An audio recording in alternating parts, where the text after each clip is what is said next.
What is up, YouTube? My Cowboys family here, bringing you guys the latest update on our very own Dallas Cowboys. And of course, as always, thank you so much for joining us here tonight.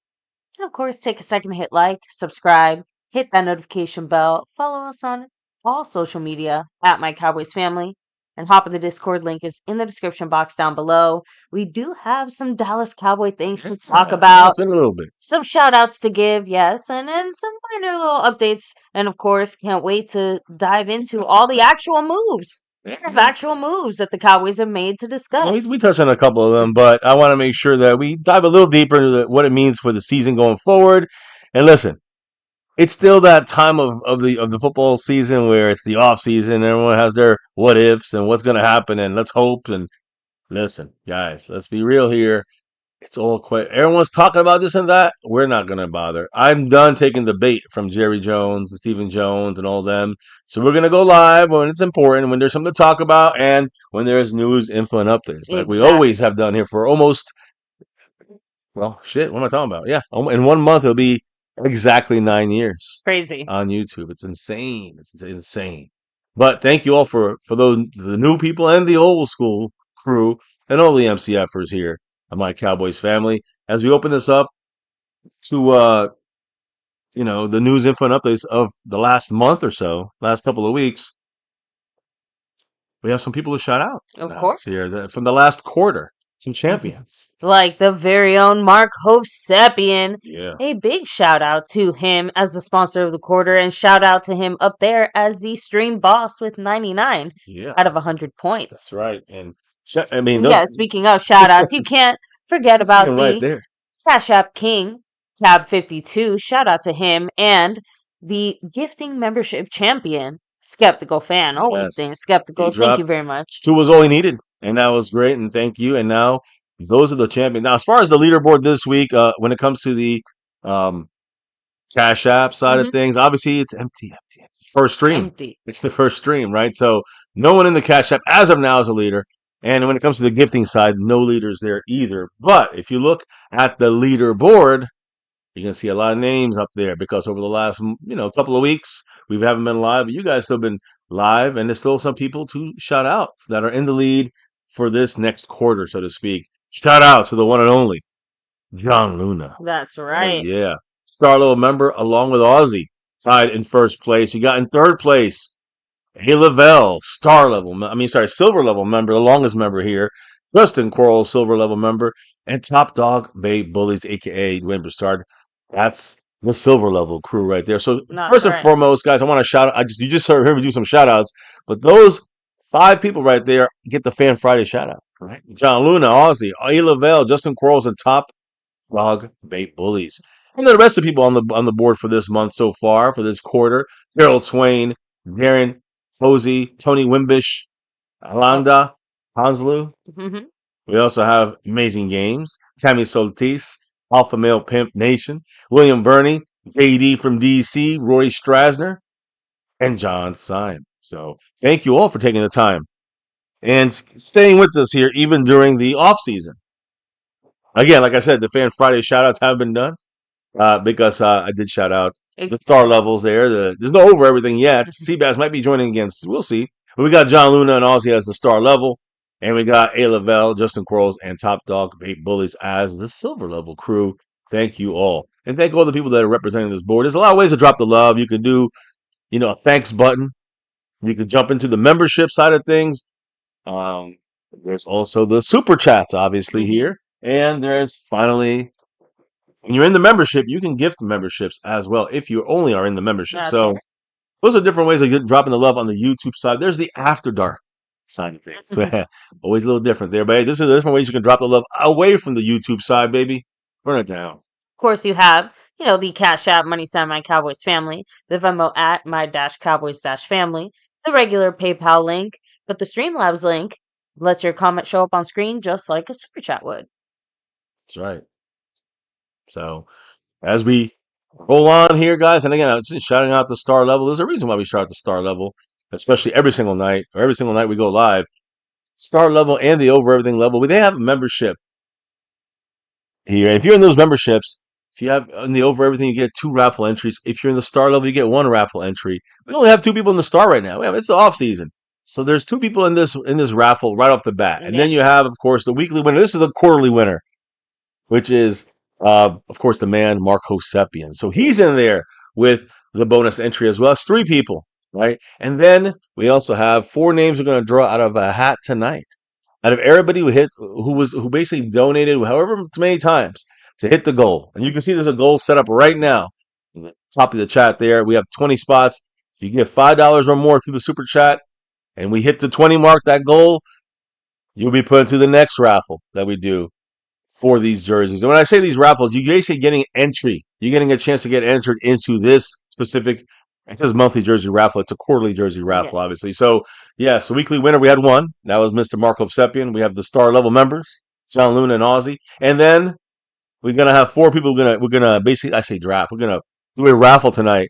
Pull these 4 names out, 4 different names. Anybody who's in those, when we hit the goal and they're on the board, or it was gifted to them, like John Luna or Marco Sepian gifted someone, a spot. We will do the raffle tonight for that as well. So it's gonna be a power packed night here on My Cowboys Family. But we got this part done. Let's go to the next part. Who's in the house tonight? Some Cowboy news info and update. Of course. Karam Mawani, what's up? Much love. We have Texas Twister in the house. Charbatti representing. Chapel Hannon, what's up? Saying, are we still getting Nick Chubb? Well, that's what I'm gonna tell you. I'm gonna calm all your guys. Soothe your thoughts here, because don't expect anything from the Cowboys.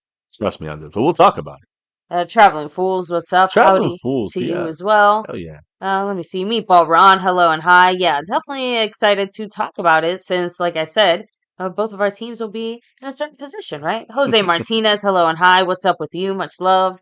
Let's go ahead and, dive right into this Dallas Cowboy news here. Yeah. And we've been wanting to talk about these last few weeks. Yeah, I mean, we're having a lot of stuff. Again, those that know, my mom, my daughter, our daughter, well, it's not our daughter, Yes. but your stepdaughter, my daughter, she graduated from high school, so we've been very busy on top of other things going on, life things. But on top of that, the day of my daughter's graduation, my mother, my 80-plus-year-old mother, fell and cracked her leg, broke her femur. So Yeah. now, it's a long. Thank goodness she's on the good side of all right, but it's just a long process. And so, guys, yeah, we've been pretty busy with other life stuff that takes over the Cowboy off season, which usually is filled with not much.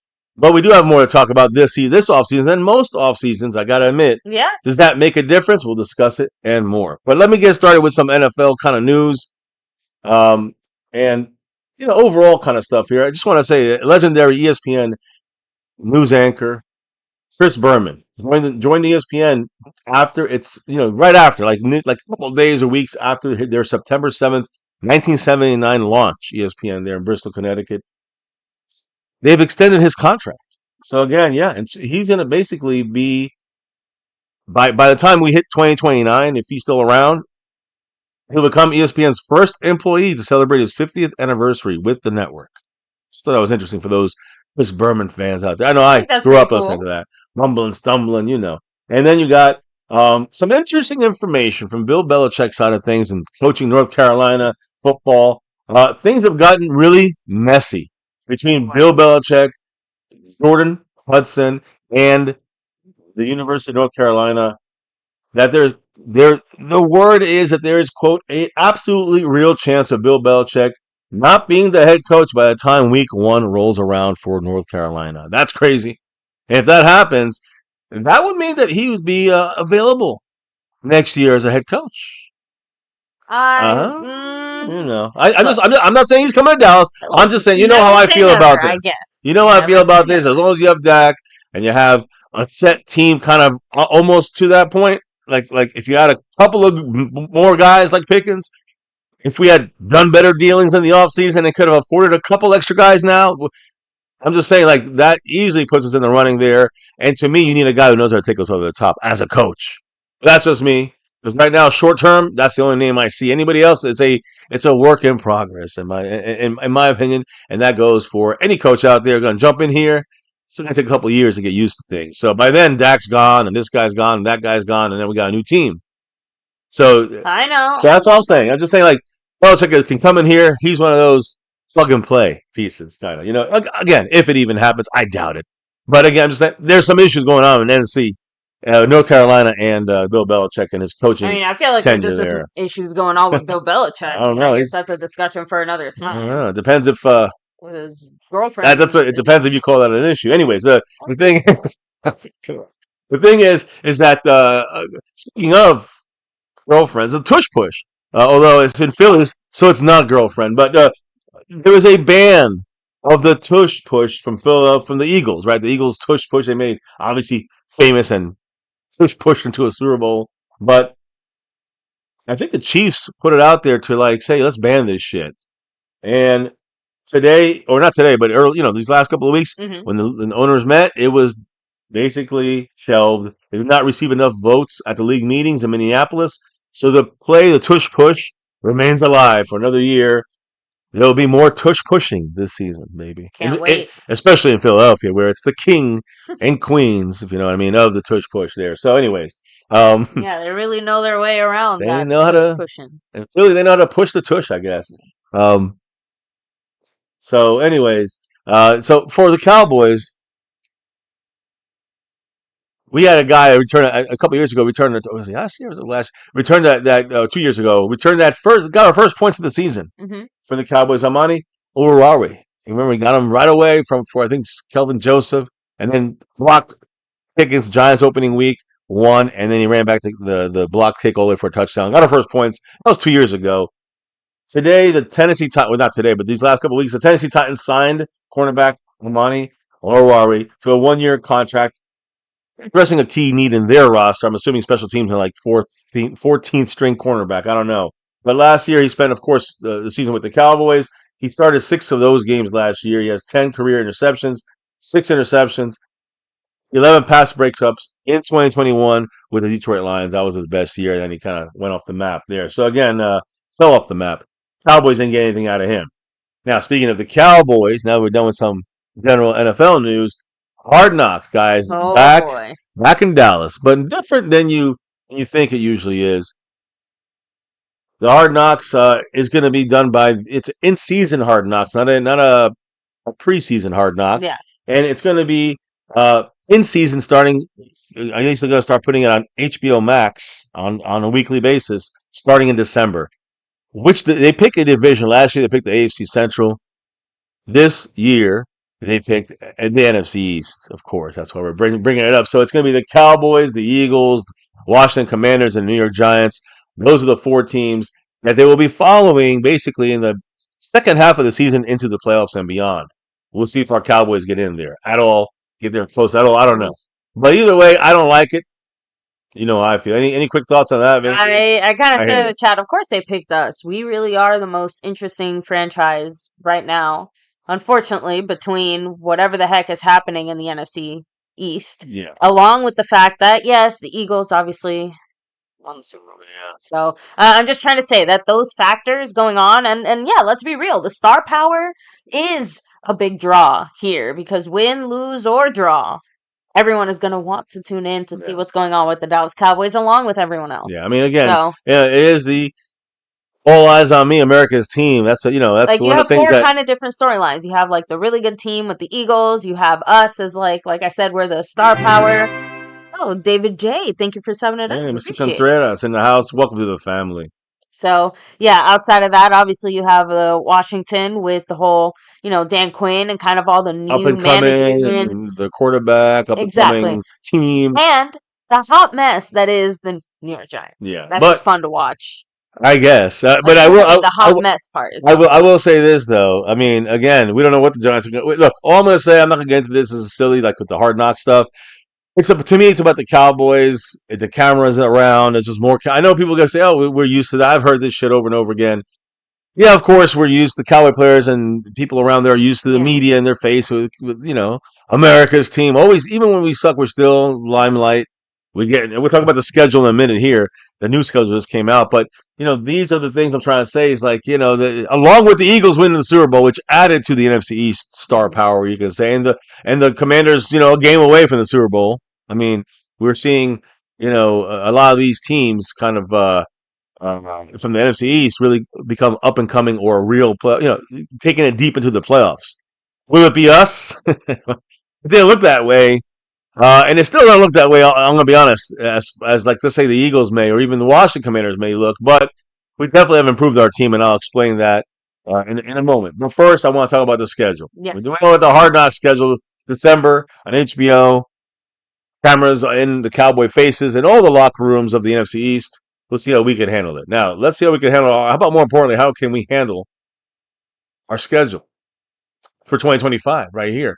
And you'll see the preseason there. You got an away game. We get an extra. You always get 3 preseason games. You get since now we're getting one less home game this year. Last year we got 1 plus game. This year we get 1 less home game. That means we get an extra home game for preseason. So you're seeing the Rams on August 9th on the road. Then you got the Ravens in Dallas on August 16th, and then Friday, August 22nd, we got the Falcons in Dallas. So that's preseason. Regular season, that's the big one there. Again, you guys already knew about this, but the big opener, the opening game, not just of our season, but of the NFL season, is on Thursday, September 4th, 8:20 p.m. Eastern Time, 7:20 Cowboy time. This is in Philly, and it's the Super Bowl champions against us. We got to go travel there. That's the way this thing usually goes. When you're the Super Bowl champion. So, yeah. Hey, listen, this is going to be a great test for the Cowboys kicking off the season.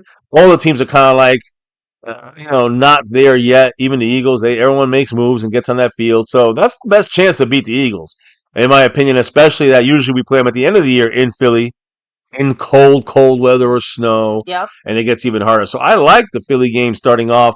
Nothing to lose to the Cowboys. Just where are we on the gauge? Are we come close to beating them in Philly? Then we got some hopes. If we beat them, of course, we got some hopes. If we lose big, then we know where we're standing. So we'll have to wait and see what happens. That's a week and a half later, we play Sunday against our home opener against the Giants.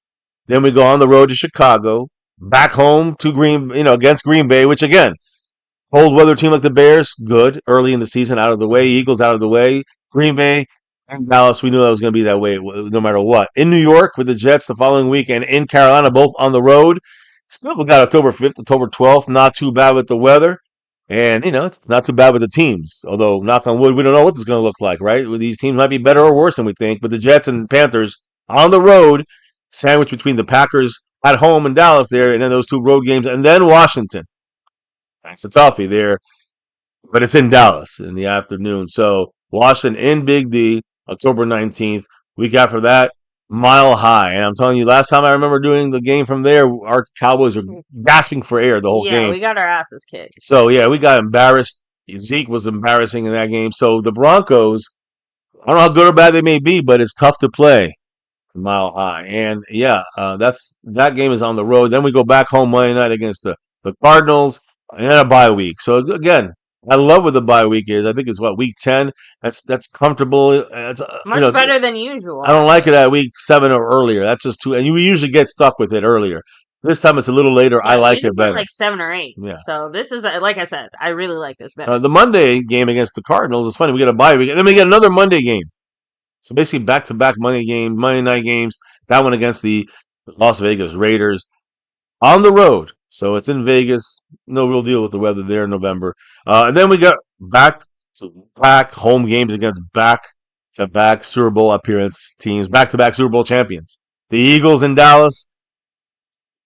And that one is a quick turnaround game when you look at the Chiefs game after that. Because we get the Eagles, and then 3 days later, we get 3 days break, and then the 4th day, on Thanksgiving, we get the Kansas City Chiefs.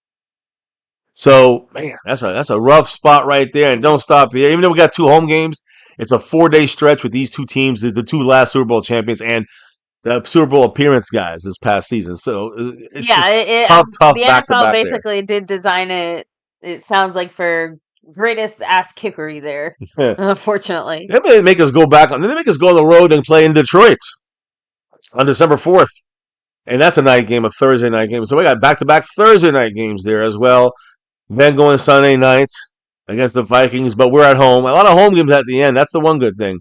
And again, is that a cold weather game in Detroit? It should be, right? Oh, no, that's right. They got a dome. So we're cool there. No cold weather games yet. You got the Vikings, which is in Dallas. You got the Chargers in Dallas, and then you got the final 2 games of the season, which are both the only cold weather games we have, which is at Washington on Hmm. Christmas, morning, I guess, afternoon, and then the Giants. So it's always is a Saturday or Sunday, depending on how important the game is going to be, and that is to be announced. That's always announced about a week or two before the end of the season, Yeah. so they know which games to play on Saturday on national TV, which ones don't matter, and which ones they play on Sunday, which one they end the season with on Sunday night. So there you go, guys. That is the complete schedule. Any quick comments other than from you on this? Maybe I got a couple quick things, a couple of things from the chat, but we'll move on from this.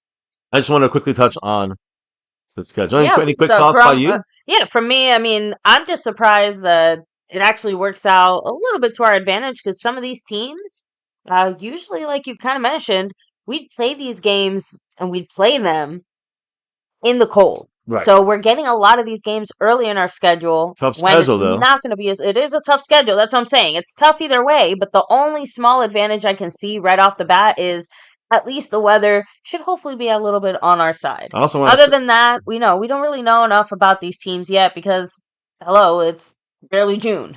Yeah, and again, we're not going to know anything even training camp, right? Exactly. Some injuries and changes, and who knows. But I do want to say the Cowboys have 6 primetime games. Mm. Week 1 at Philly, NBC. Week 4 versus Green Bay on NBC. Week 9 versus Arizona on ESPN. Week 11 against the Raiders on ESPN. Week 14 on Amazon Prime against the Detroit Lions. Week 15 against the Vikings on NBC and Sunday Night Football. Plus, we have national games on Thanksgiving against the Chiefs and the Commanders. I said that Christmas game. It's a Christmas special right there. So guys, the Cowboys are the first team ever to have 4 Thursday night games. Mm. Yeah, week 1 against Philly, week 13 Thanksgiving Thursday. Not even Thursday night, Thursday games. Week 13 against Kansas City for Thanksgiving, I guess. Yeah, week 4. That was week 13. Week 14 against Detroit, as you can see there, Thursday night game, and then week 17 against Washington on Thursday. Christmas. So we're the first team to ever have 4 games on Thursday in the history of the NFL. I mean, just I throwing it guess out there. we're the Thursday Cowboys.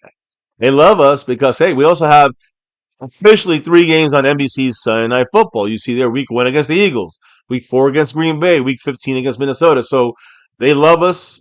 They put us all over the place. Again, like I said, 6 primetime games, but there's also a shitload of nationally televised. Basically, we have 8 nationally televised games, plus whatever games fall as a game of the week that are not national. You still get them in most of the country. So the Cowboys will be around. We got half the season already. Everyone's seeing half our season in the United States.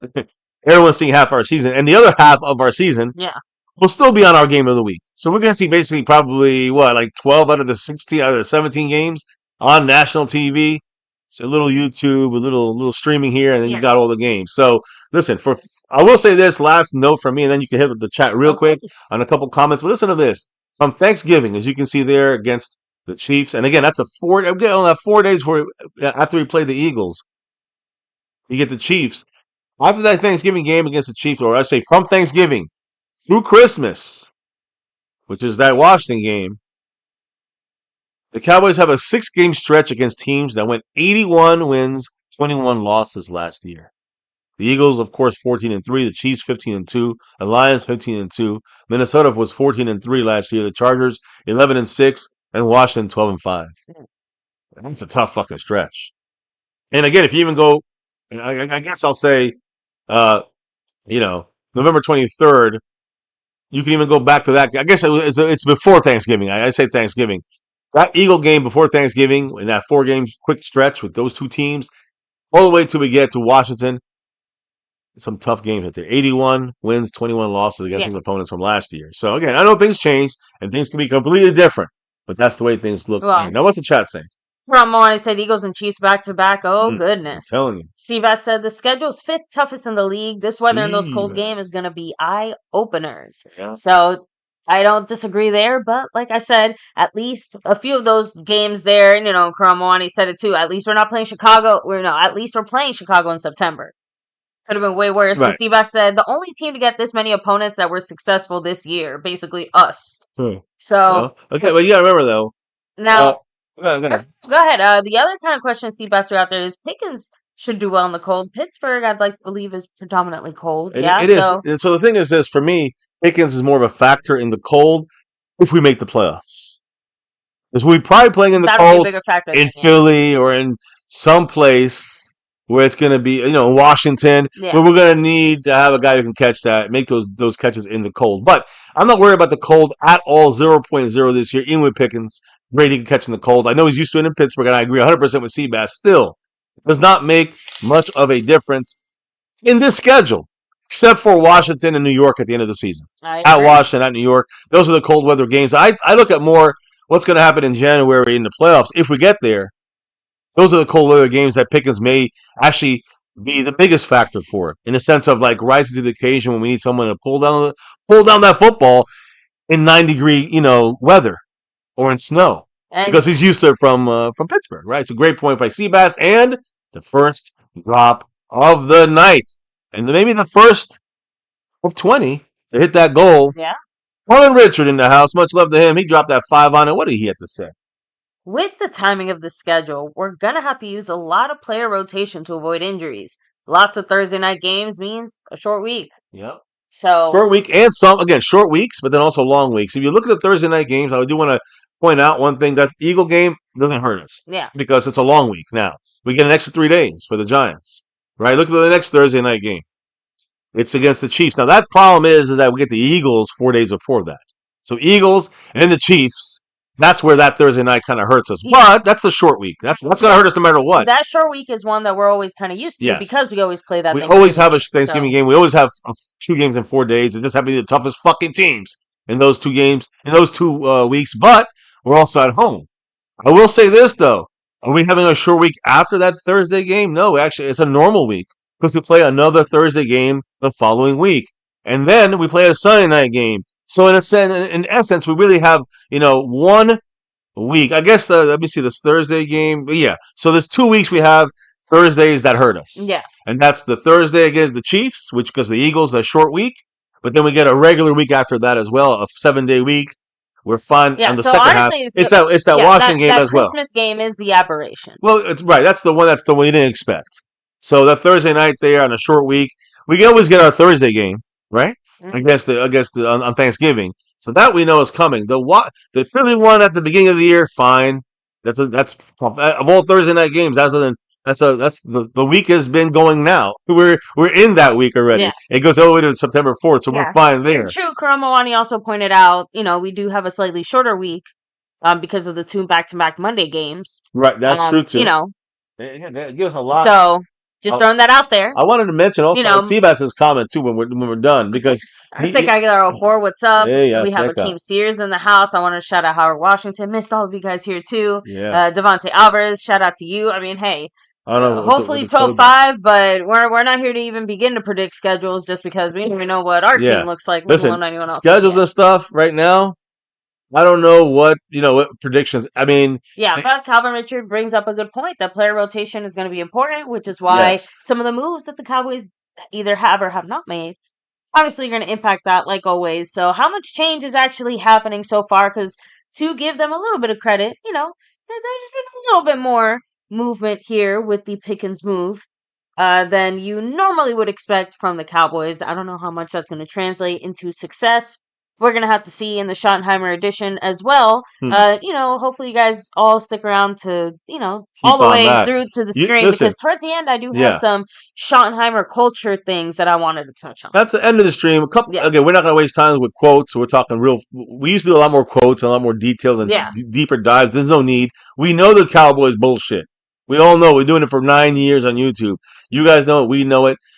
We'll talk about a couple things. We'll take your comments and thoughts, but we're going to stick with the realness here when it comes to what's coming. And I do 100% agree with Calvin Richard, because I've been saying that since actually McCarthy kind of made a comment about that when he was our coach. But I've been saying that when we went to 17 weeks, it was going to be a situation where we have to keep these guys on some kind of rotation to keep them healthy. The way we manage our guys. Here's the thing I will say, and we're going to get into injuries in a little bit. Because of the injuries to Overshown, to Trayvon Diggs, and a couple other guys, it's going to slow. It's going to slow their progress, their comeback to play this year, week 1, 2, 3, 4. Right? they might be back for week 8, 9, 10, 11 at full strength. And that you already kind of rested. You already kind of rested your starters in a way for a full season. You kind of gave them, like, again, I don't want to say we give them weeks off, but Diggs and Overshown and others are going to have half the season missed. Let's be real. So we are kind of getting already a rotation, but it's just kind of naturally happening by the injuries we have already. So, I'm going to talk about Kenneth Murray, our new linebacker, replacing Eric Kendricks, got the green dot. But he's playing Overshown's spot right now. Overshown might be back week 10. So we're going to so he'll be the starter. Overshown comes back. By the time he's at full blast, you know what I'm saying? It'll be a good switch off and our guys will be better rested. I think by the time let's say if we get towards playoff time, yeah, I think our guys will also be in a situation where they will have less injuries, maybe more managed because of the injuries we already have basically before the season even started. Just some thoughts. I don't know. I love discussing this, but we got a lot to talk about. So let's keep it going. Great drop there. Great comment there, Mr. Calvin Richard. And by the way, we hit 1 out of the 20 goals so far. That's right. If we get in there, everybody who's in that right now, if we hit the 20 tonight, it's going to be a 2-hour stream. If we hit that 20, everybody who dropped who hit the goal will be entered into the raffle to see if you get into that the quarter raffle. It's just basically an entry to get into the entry of the raffle. But hey, it all works. Thank you, Calvin Richard. And hey, any last comments on this? No. Okay. We can keep rolling. Let's keep rolling. Let's keep it going because there's a lot more to talk about. The Cowboys, so let me go back to where we left you. After the draft, we know rookie minicamp was coming around the corner. Mm-hmm. As the Cowboys were preparing to get the finalized, you could say their 91-man roster because we have one guy who is, international player. The Cowboys made some moves in the beginning of April. Right, I'm sorry, the beginning of May, right after the draft. The Cowboys waived running back Malik Davis, which is one of my still favorites back there. One of my underdog, practice squad favorites. So Malik Davis, now a free agent. But I guess the Cowboys are happy with the running back situation. So Malik Davis was waived. Probably the biggest name out of the 4 guys that were waived. Malik Davis, and we also waived Jack Anderson, which I think we got from the Giants last year on the practice squad. Brock Mogensen, who was an undrafted linebacker last year, we let him go. And offensive tackle Earl Bostic Jr., which we knew he was on the way out anyways. But Malik Davis, running back, I'm not saying we're going to pay for that. He's always going to be a backup, but he's still I think he would have still been a viable piece. Remember we had the playoff situation and Pollard break his leg, and then we never saw Malik Davis because there was kind of issue going with the coaching staff. I wonder if it was the coaching staff or was it the front office? Because right now it's a whole different coaching staff. Yet Malik Davis out the door. Maybe we just had too many running backs. It is what it is. Now I will say this: the Cowboys also utilized the international exemption for defensive tackle Denzel Daxon. He was an undrafted rookie last year. Falls into that because he's from the Bahamas. So he is an international player, and that's how he joined the league. So that allows the Cowboys not just to carry 90 players, but an extra player, international player, that is guaranteed to make the team. Instead of 16 practice squad spots, we're going to have 16 plus 1. And that one is going to be our 17th spot will be the international player, defensive tackle, Denzel Daxon. He's not going to make the 53-man roster.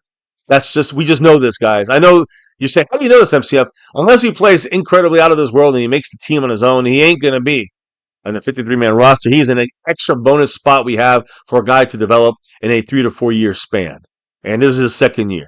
So don't expect anything from him except practice squad and, bonus spot player there at defensive tackle. You never know from the Bahamas. So yes, remember, the last player to occupy this spot was Isaac Alarcon. Yeah, Isaac Alarcon was a fan favorite, but he could not make it now. I think it was the Niners playing.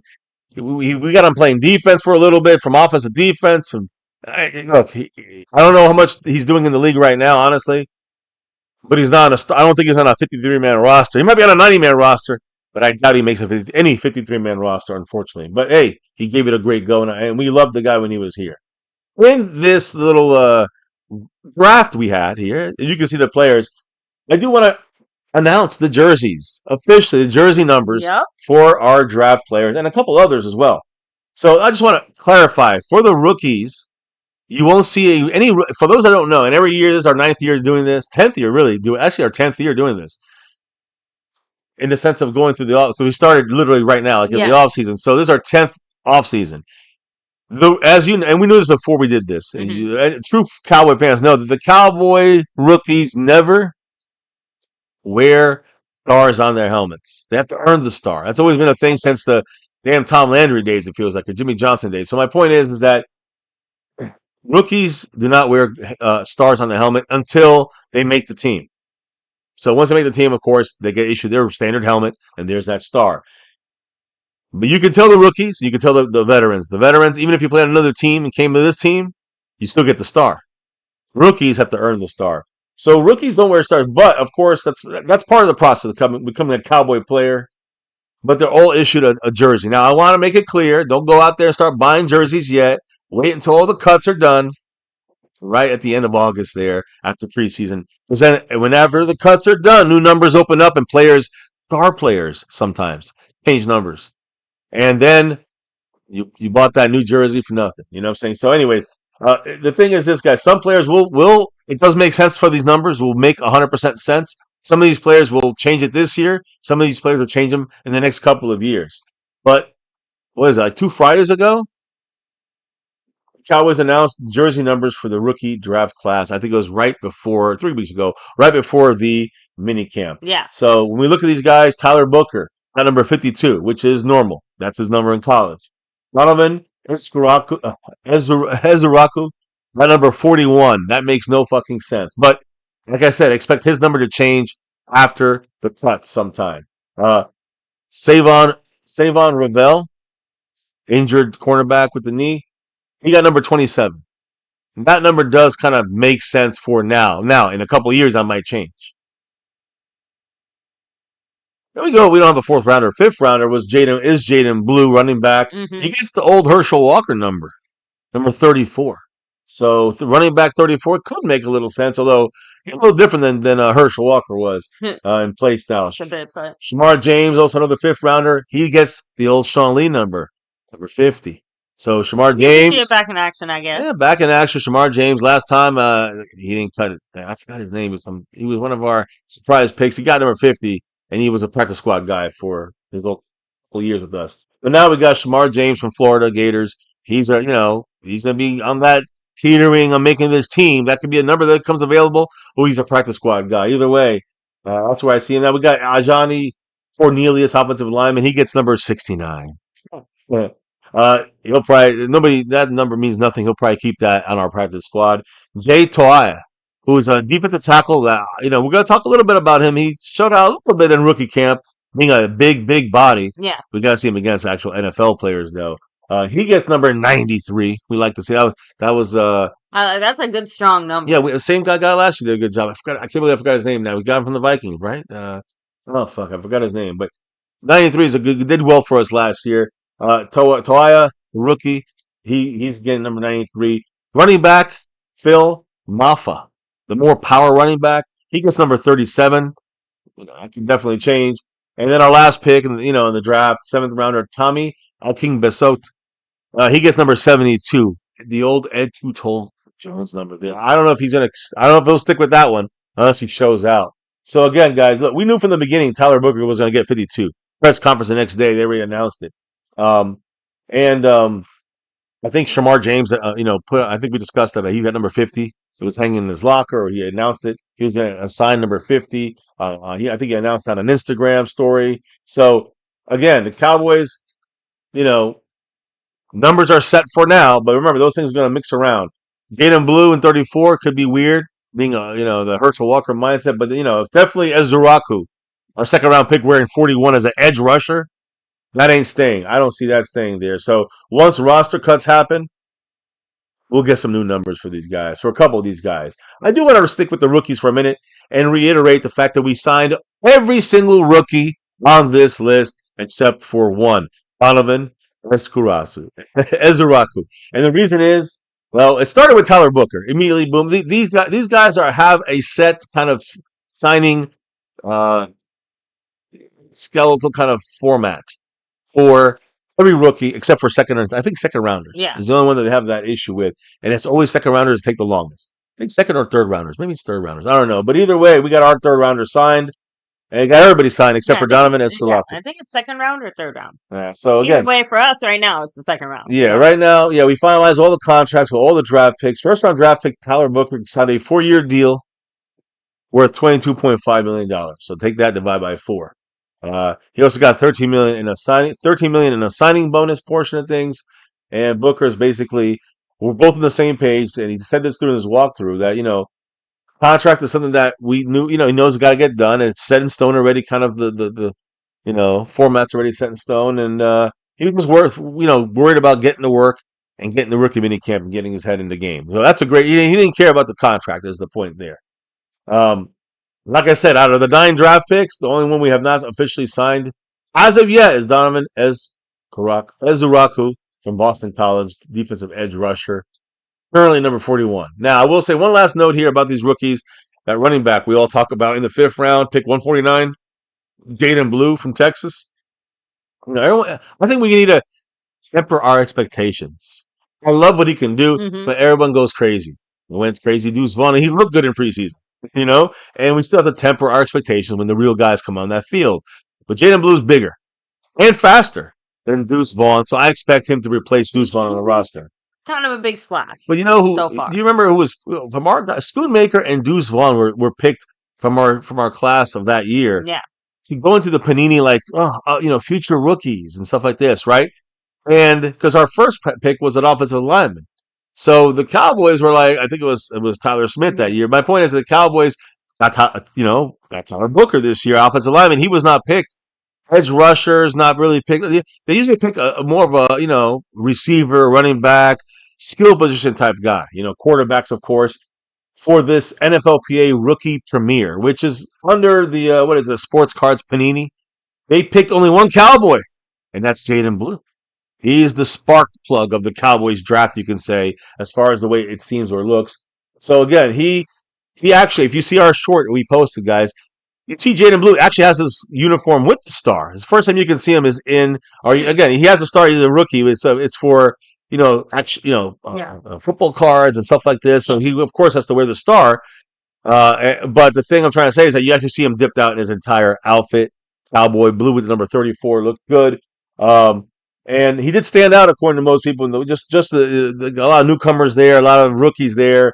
Well, look, an interesting interview he had, I will say, which you can hear on MCF here throughout the shorts. If you keep watching the shorts, you'll see some Jaden Blue interesting interviews about who he watched and who he admires in the Cowboys walking into this building, like Emmitt Smith and others, Tony Dorsett, Herschel. Yeah, I'm gonna be real. Some people have it, some people don't have it.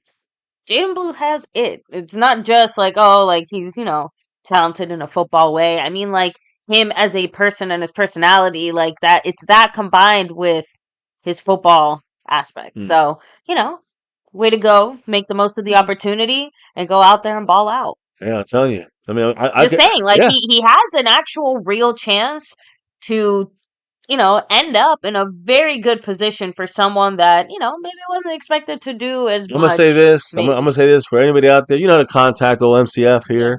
Yeah. MyCowboysFamily at gmail.com. You can also catch me on the After Dark hours if you don't catch me on these streams. But if you guys really do want a Jaden Blue jersey, or something like that, I'll tell you, what I'm saying? There's different ways you can win it here, but, if you guys want to request it, there's ways of getting it. So you can contact me. I'll get you the jersey if you really want to get one of them. I'm talking about pretty much almost any guy. Again, I'm going to keep this with an asterisk. Not every single player, but almost every player, even rookies, even kickers. Yeah, or punters. Overshown, right? The new number to 0. Yeah, I'm just saying, like, there's a lot of, I don't know if everybody's available, but I'm just saying that I think I can make it so everyone's available. So I'm just letting you know, if you guys really are dying for a jersey, you don't want to wait to win it here or whatever, just contact your boy, and it'll be a good deal. $10 cheaper than Mosh, that's for sure. Anyways, let me continue talking about. Let me get back on focus. This Panini little event where Jaden Blue was at took place May 14, 15, 16, and 17 in Los Angeles. And again, he was the only Cowboy that was selected by the event, I guess you could say. So it just shows I think his presence more than us shows like the impact that the Cowboys have in him and in his potential abilities, and that the league also sees in him on and off the field. So We'll see what happens, guys. That's what I Again, said. the Not to culture. be corny, but he has star power. Yeah, listen, he's going from the elite Longhorns. They have star power there. They are eyes on me kind of deal, right? That Longhorn culture they got now coming to hopefully an elite Dallas environment. We'll see if the culture change will be better, but the change will be easy for Jaden Blue. Is my point. Even though he's still going to need some time. I see some people saying that well, wait till he gets against the big guys again. Eagles week 1. Let's see what happens. I'm saying how he can do against the real teams, not just in training camp, not just in preseason. Let's see how he does in the regular season on a consistent basis because Deuce Vaughn could not handle it. Plus, I think he was used poorly too, but by the coaching staff. But that's just me. That's just me. Speaking of the coaching staff, this draft, the head coach for our team, Brian Schottenheimer, he said that he wanted to add leaders to the Cowboys roster when it came to this draft. And obviously, as a rookie, leaders are hard to find. I mean, I heard a lot of good things about most of these guys about being leaders, but I will say this: finding a leader, even a great leader in his rookie year, doesn't usually happen. So I think what he's looking for are leaders, not just not like for this year, but more for the next upcoming seasons to establish and change that. Like you said, I know you have some info on this, but that culture, the Cowboy culture we got, right? So, and by the way, for the rookie minicamp for the Cowboys, which again, after these cuts and these moves and this discussions we're having, the Cowboys had Houston and Texas Tech quarterback Donovan Smith work out at the Cowboys rookie minicamp this weekend as an extra quarterback there. He's there with Will Greer. Not Will Greer. He's there as an extra quarterback because the Cowboys don't have a guy who's eligible to be in and we need an arm to throw, right? So Donovan Smith was the quarterback for the rookie minicamp, kind of a little tryout for the Cowboys. Those two rookie minicamp practices were open to the media. It was on like that first Friday and Saturday of May. And they were about an hour each, both of those there. Okay. Kind of an introduction for the rookies to the world. It's funny. I just say this: one of the undrafted guys, Trayshawn Holden. You see him there at the top of our list there, receiver from Oregon. He said he's quote coming for heads during this mini camp. Haven't heard if he got any heads, but I'm assuming he did not. I'm just being real here, guys. Now Brian Schottenheimer, our brand new head coach, Shoddy. We might have to take some shotties during the season. We might take a shot for Shoddy, maybe. Maybe, yeah, a little Tito's, drop a little water in there, and drop 3 lemon wedges. You got yourself a shotty. No, true. So, anyways, Brian Schottenheimer, according to all the reports, he was the big ringleader in a very energetic Cowboys rookie minicamp practice, both days. It's good to see him involved, getting these rookies involved. He made a point to visit each position group during practice. So, that's a little bit of the shoddy. The Brian Schottenheimer kind of outlook from his eyes. Now, the biggest news about this rookie minicamp was not who did what and where was anybody. That's bullshit. I don't even wasting my time with it. But I will say one thing that's important is the injuries, and that's our third rounder, Savon Raffle Jr. Where was he? What was he doing? Guys, he participated in stretching. He participated in conditioning with his teammates, and then resorted off to the sideline for rehab work during position drills with the cornerbacks. He was on his own. Still working back from that torn ACL. Raffle looked good just with the limited running and cutting so soon after, I don't say soon after the injury because what was it, like September? So he'll be fine for the season if everything goes great, but it's just the fact that he has confidence, he's moving good. And this is already like 3 weeks ago. That's a great sign for him, on pace to get back at least sometime earlier in the season. He went through rehab during the entire rookie minicamp process, and it's still very possible, according to most people speaking on things, that he starts training camp on that non-football injury list, which is the PUP list. Hey, you never know. I mean, he's on the PUP list. It's not great because that means that he will not be allowed to participate until he's 100%. But it does kind of give you a little window, a little cushion, a week or two to kind of work him in. And once you get him back in there, I think that's better than expected, though. Is my point. I agree, but we don't want him rushing in there either. The category of rush. Do not want to rushing him in there. So PUP list is about what we expected, and getting him back in a week or two is about what I think it will probably be if everything, knock on wood, goes well. But yeah, guys, basically the Cowboys will take him off that PUP list during training camp when they're comfortable that his comeback is complete and he's mentally ready to get back on that field fully and practice with his position group cornerbacks. when he's comfortable from that torn ACL. I'd say, recently suffered. Now, So Scorpio said would be nice to add Amari Cooper to that list of receivers. Seabass said, Shotty said it's competition every day. No one's guaranteed a job. You earn it. Polar opposite of McCarthy Garrett. Wasn't sure if Shotty is at the jump 'em now. So Akeem Sears said, exactly. Amari Cooper. Oh my God, get him. Lord, help us. Karam Mawani said, let Raffle recover from his ACL tear. Agree. Just let him recover. Agree. So, Yeah, and great comments, guys. And that's the rookie kind of wrap up, the rookie mini camp. Then they mixed in there. That was like kind of this. The phase one is like the acclimation portion. It's just you just do some in the OTAs. You just do some workout stuff. Work with like what is it, the basically the workout guys. yeah. I don't know. I'm trying to. The trainers? Well, the trainers, but I'm trying to think of you can't work with position coaches. You can't work with head coach. Yeah, you have to work with Duke Mayweather, no. Actually, we put with cowboy rehab guys. You can go there. And strength and conditioning. There it is. The strength and conditioning. You can go back there. Sorry, it took me a second with the words you were using. And I went brain dead. No, it's okay. But the point is that when you got the fact that the Cowboys can only deal with strength and conditioning coaches up until these OTAs, which is the next level of things. After the rookie minicamp, you have the Cowboy veterans and rookies then going to phase 2 and mix together on the field, which is what we're going to discuss kind of more towards the end of things. But what happened the last couple of weeks? Where, anything happened? We know we got a certain guy named George Pickens. We'll talk about him in a minute. But, I do want to kind of talk about our own guys for a quick moment and say, what about Micah Parsons? What's going on with Micah? Because, again, there's a lot of talk about what's going on when it comes to his contract. There's really about 5 guys we got to talk about. But the only thing that's really major that's missing for this offseason to resolve is what's going on with Micah Parsons and his contract extension, ?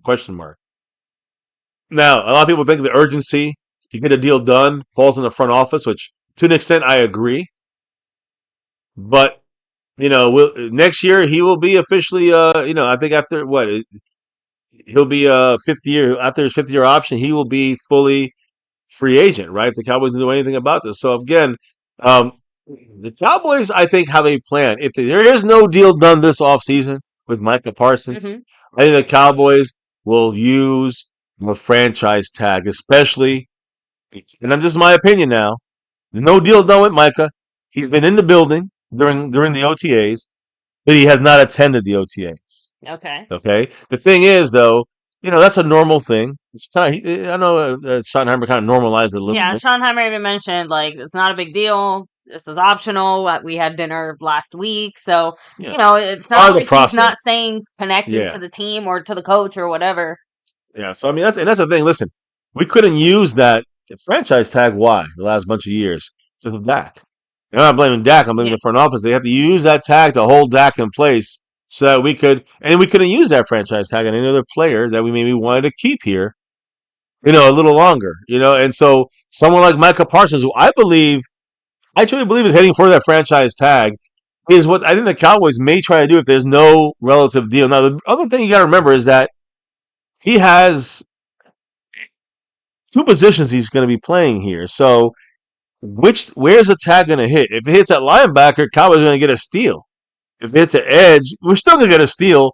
But the point is that it's where he wants the money, where he's going to earn that money at.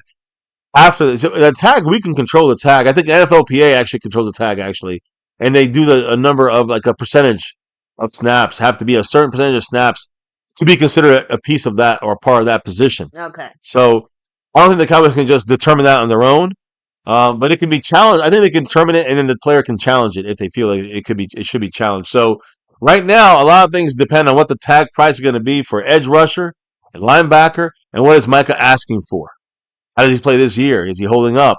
Now, if we go through 6 years of Micah going full blast, and even if we franchise tag him another year, which will probably be worth it, you're talking about 7 full years of Micah getting beat up. Are you going to give him a 5-year deal? Top of the line now? Top of the fucking, top of the food chain? Yeah. No, he's not doing it. You can't. So that's where it's starting to get tricky. If there's no deal done now, I think franchise tags are what's going to happen for as long as we can keep him here. Even if you tag him for a 3rd or 4th, I think you can do 3 years of tags. He'll get like unbelievable amounts of percentages. He still won't hit the $40 million that he's probably asking for.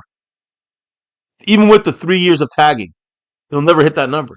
So it sucks for him that the Cowboys could possibly do that if they wanted to. He could also hold out, and he'll have a lot on his side on that. So good. Again, a lot of options, but I just wanted to say that's where the Cowboys are with Micah. Nothing is updated on that, and he's still not in practice officially. He will be, though. I guarantee he'll be there. I'm positive he'll be there for training camp.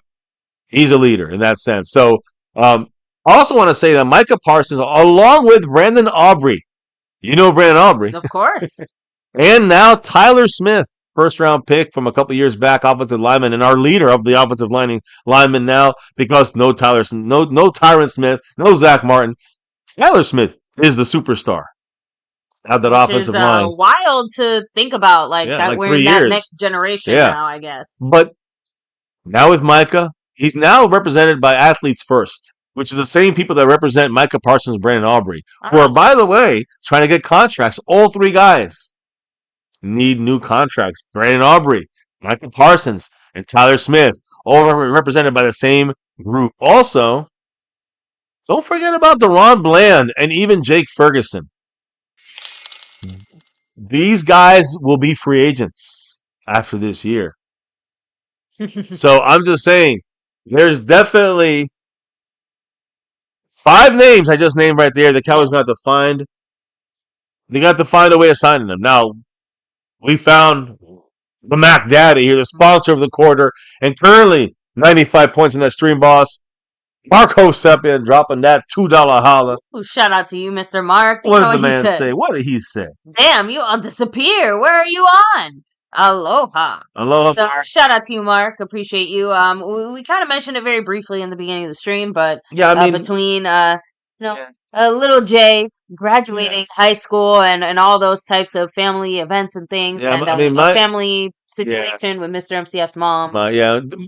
Great news is my daughter graduated from high school, big celebration. The bad news, that same exact morning, my mother, who waited 18 years to see her walk the stage, had a bad fall. She's in her 80s. She already had a bad fall about 12 years ago. So it was a really, luckily it did not ruin things, but it was obviously balancing things was tough. And we just had to take some time off from here in the sense of we do the after dark stuff. But we just had to take some time off the internet and to resolve the family first stuff. You know what I mean, guys? And I know you all understand. So we apologize for the delays. Also, it's the off season. And it's boring to talk about shit that ain't going to happen. So I'm being real. All these guys, we can sign this guy, that guy. The fact that we got Pickens is a miracle. Exactly. In the sense that the Cowboys made a move. So we didn't even get to Pickens yet. So Mark, I hope you stay around and hang out. We're also going to do that raffle that you helped a lot of people. You and John Luna helped a lot of people to get into for the last 3 months. So I cannot wait to see who wins. Oh, not wins the jersey, but wins to get into the jersey raffle coming up next week when we do it.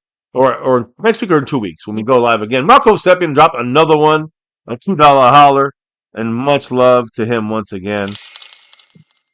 Hey, Landlord Sports in the house. Drops there. Thank you, Landlord Sports. But shout out to Marco Seppian with his $2 holler saying, best to your mommy. Oh. You're blessed to have her. Yes, I am. We are very, very thankful that everything went as well as you can imagine a situation like that could end up.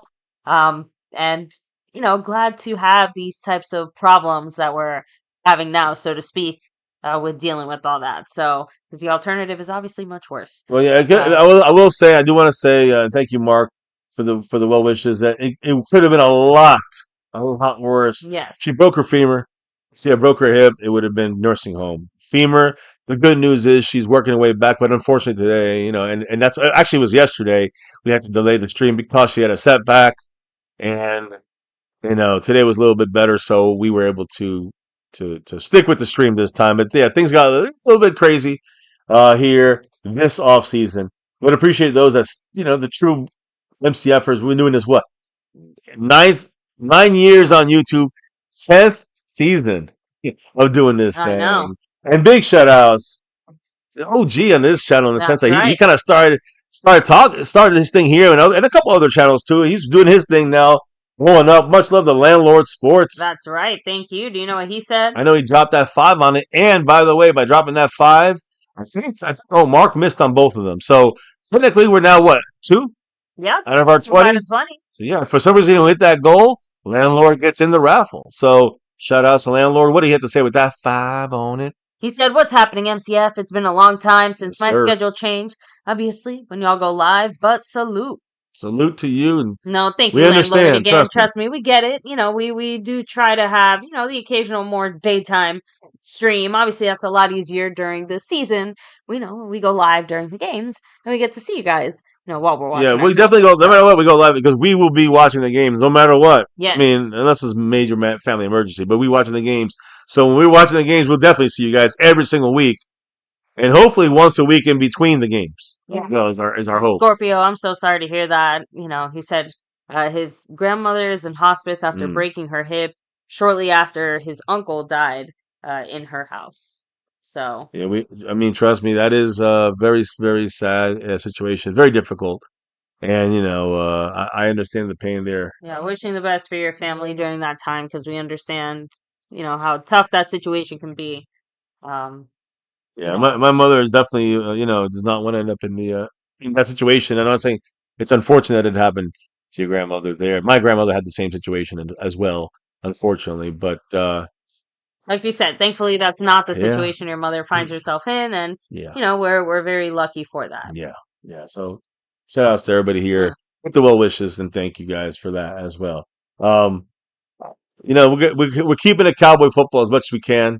Uh, sometimes Sometimes we gotta talk the It's family family life and my stuff, right? Cowboys family. Exactly. This is the F of the part, right? We gotta talk about family a little bit here. You guys, but also on our side of things here, Yep. and of course on the Cowboy side of things. So I'm done talking about the raw. The basically guys the offseason moves. What I'm trying to say is next offseason it's gonna be crazy. Hmm. It's gonna be Micah Parsons. It's gonna be Tyler Smith. It's gonna be Deron Bland. It's gonna be Jake Ferguson. It's gonna be Brandon Aubrey. Those are 5 big names. The goal is to get one more this year, signed up and locked and loaded. I don't know. Deron Bland? No, I mean, you guys let me know what you think throughout this thing. But I always got a lot of people to sign, and Again, that's why. Micah's first on that list as far Yeah, as because talent. I've heard a lot of rumors over the whole Micah thing, but realistically speaking, the Cowboys haven't really said anything other than their typical, like, "Oh, we've talked to their agent, and Yeah. Micah knows The where we Steven, stand." hey, Marco Seppi, I'm seeing you a lot of, we're seeing you a lot of Jerry Jones, what's his name? BSing. It's Jerry Jones and Stephen Jones bullshitting, yeah, because we are not going to promote their shit. You know what I'm saying? Like Exactly. they want to catchphrase every Cowboy fan to believe what they're doing is exactly what we say that we want them to do, which is not Hmm. exactly it. So yeah, I understand. Trust me, we know how the Cowboys roll. So look, I wanted to new point out a yes, go ahead. handful of comments here in the Yeah, chat go real ahead. Roll quick, through them real and quick. then we can keep it rolling to the next thing. But Wilson Santiago said, "What will happen with Diggs?" Again, I know you have an update on that, so just hold tight, Wilson. He won't be ready for the season opener. Yeah, Don't let the Joneses fool you. and thank you, Seabass. Appreciate that. Same thing with Overshown. He will not be ready for the season opener. I can guarantee that from your boy MCF. Yep. Thomas Garrett, the superior Garrett. And Yeah. thank you, Howard. That's quite the compliment there. So, Karamawani said, wait for chatting about Schottenheimer and the culture change that he's assuming. So, yes, I promise you Ooh, that's you coming have very that. soon. You have Yes. that. Aztec Aguilar 04, yes, shout out to him. That guy. Let me see, rolling back here. No, just want to make sure we touched on a few of those comments there. And something we haven't said in just a little bit, but don't forget, guys, since you're in here, hit like, subscribe, hit that notification bell. You guys can follow us anywhere and everywhere at My Cowboys Family. And of course, hop in the Discord. Link for that is in the description box I down don't know if below. exclamation points work or not, but I think they were working earlier. Real quick, have you membership is back and touched on some of the Pickens things? And not yet. No, okay. not yet. So then I will hold back on some of those comments there. But I can't well, we hold got back a comment here. from Brother shouting out man, Mr. Hosepian. Marco. By the way, that's 3 on the goal. 3 out of 20. It's a That's long one right. tonight. We told you it's gonna be a long stream tonight, so there's a lot of chances still. Marco Seppian hit that 5 on the bullseye. What do you have to say? Blue needs to start. We need a DY. Let me see. A DY. Man, why can I figure out what that means. DY none. Let me see. No, that's a separate. Okay. Well, we'll get to that in a second. He said none of the linebackers are any good. DT, a Okay, defensive okay, tackle. there we go. We need a Yeah, defensive tackle. I agree. None of the linebackers are any good. Lafada, the third rounder linebacker, is a body and a reach. Pass rush can compensate for some of the defensive back kind of needs, I'm guessing. And, we need some defensive tackle. We need a defensive tackle. I will. So it seems like you're more worried about the D line there. Well, I think defensive tackle is one of the areas where the Cowboys are just not going to do much more. We've learned. On the comments, I kind of agree. We've learned how the Cowboys work on this. We know the Cowboys move here, right, Mark? I mean, we know they do this. But I will say, and you kind of missed the rookie portion that we discussed, which I don't know if you missed or not, caught the end portion of it. But when we're talking about the draft and kind of what you said, Smart James, I think that's a linebacker. Definitely a reach. I don't like that at all. Lufuada, he's talking about last year's third rounder. I don't think he's going to be a consistent guy. But on third downs, I think he could be very good. He could help us while Overshown is out and the style of play he brings.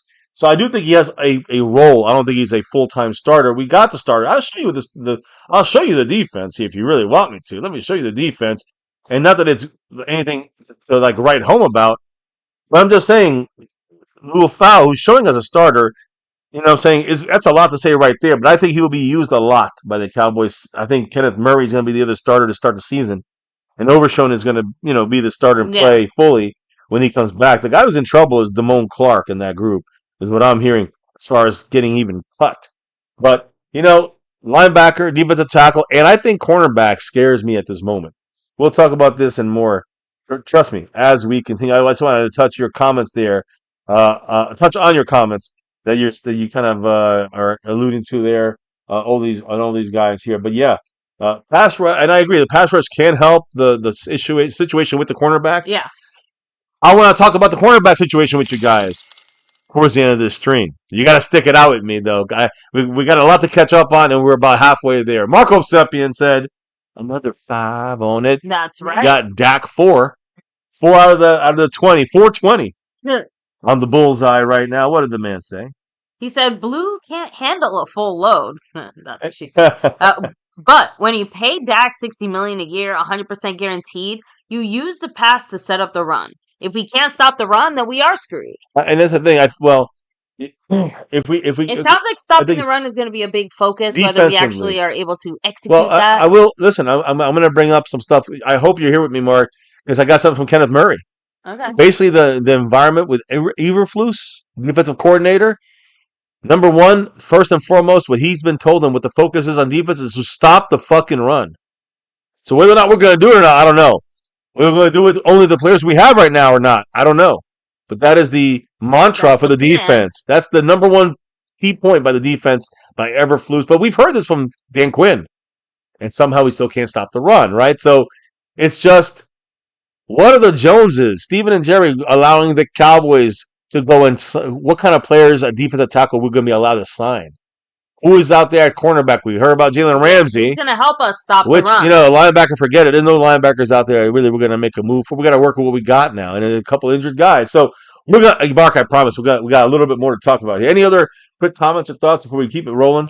A little bit more to go before we get into the practices. So I said no on Ramsey. He's owed too much money and too bounces. Seabass said, I'd be cool with any of those guys. DJ Reader, Jair Alexander, Stephon Gilmore, Amari Cooper, Ramsey. But honestly, I feel like Dallas is done. It's been real slow, and we haven't even made any moves with Micah either. I know you had said something. I know we had both seen things in the last couple of weeks. Yeah. Where the Joneses are still doubling down that they have a deal somewhere ready to go. That's possibly going to come still. So is this something the Cowboys going to wait till after the OTAs and after mandatory minicamp at the middle of June? Or is it something the Cowboys going to wait until the end of July, beginning of August to see how training camp goes to pull the trigger on a deal that's maybe resting in their possession right now? I don't know. Look, Schottenheimer doesn't seem to be worried. And as far as Micah not showing up because of deals or anything like that. So we'll figure it out. I'm not really that stressed about that aspect of the team right now, to be honest. Yeah. Well, I want to tell you the aspect that we're seeing.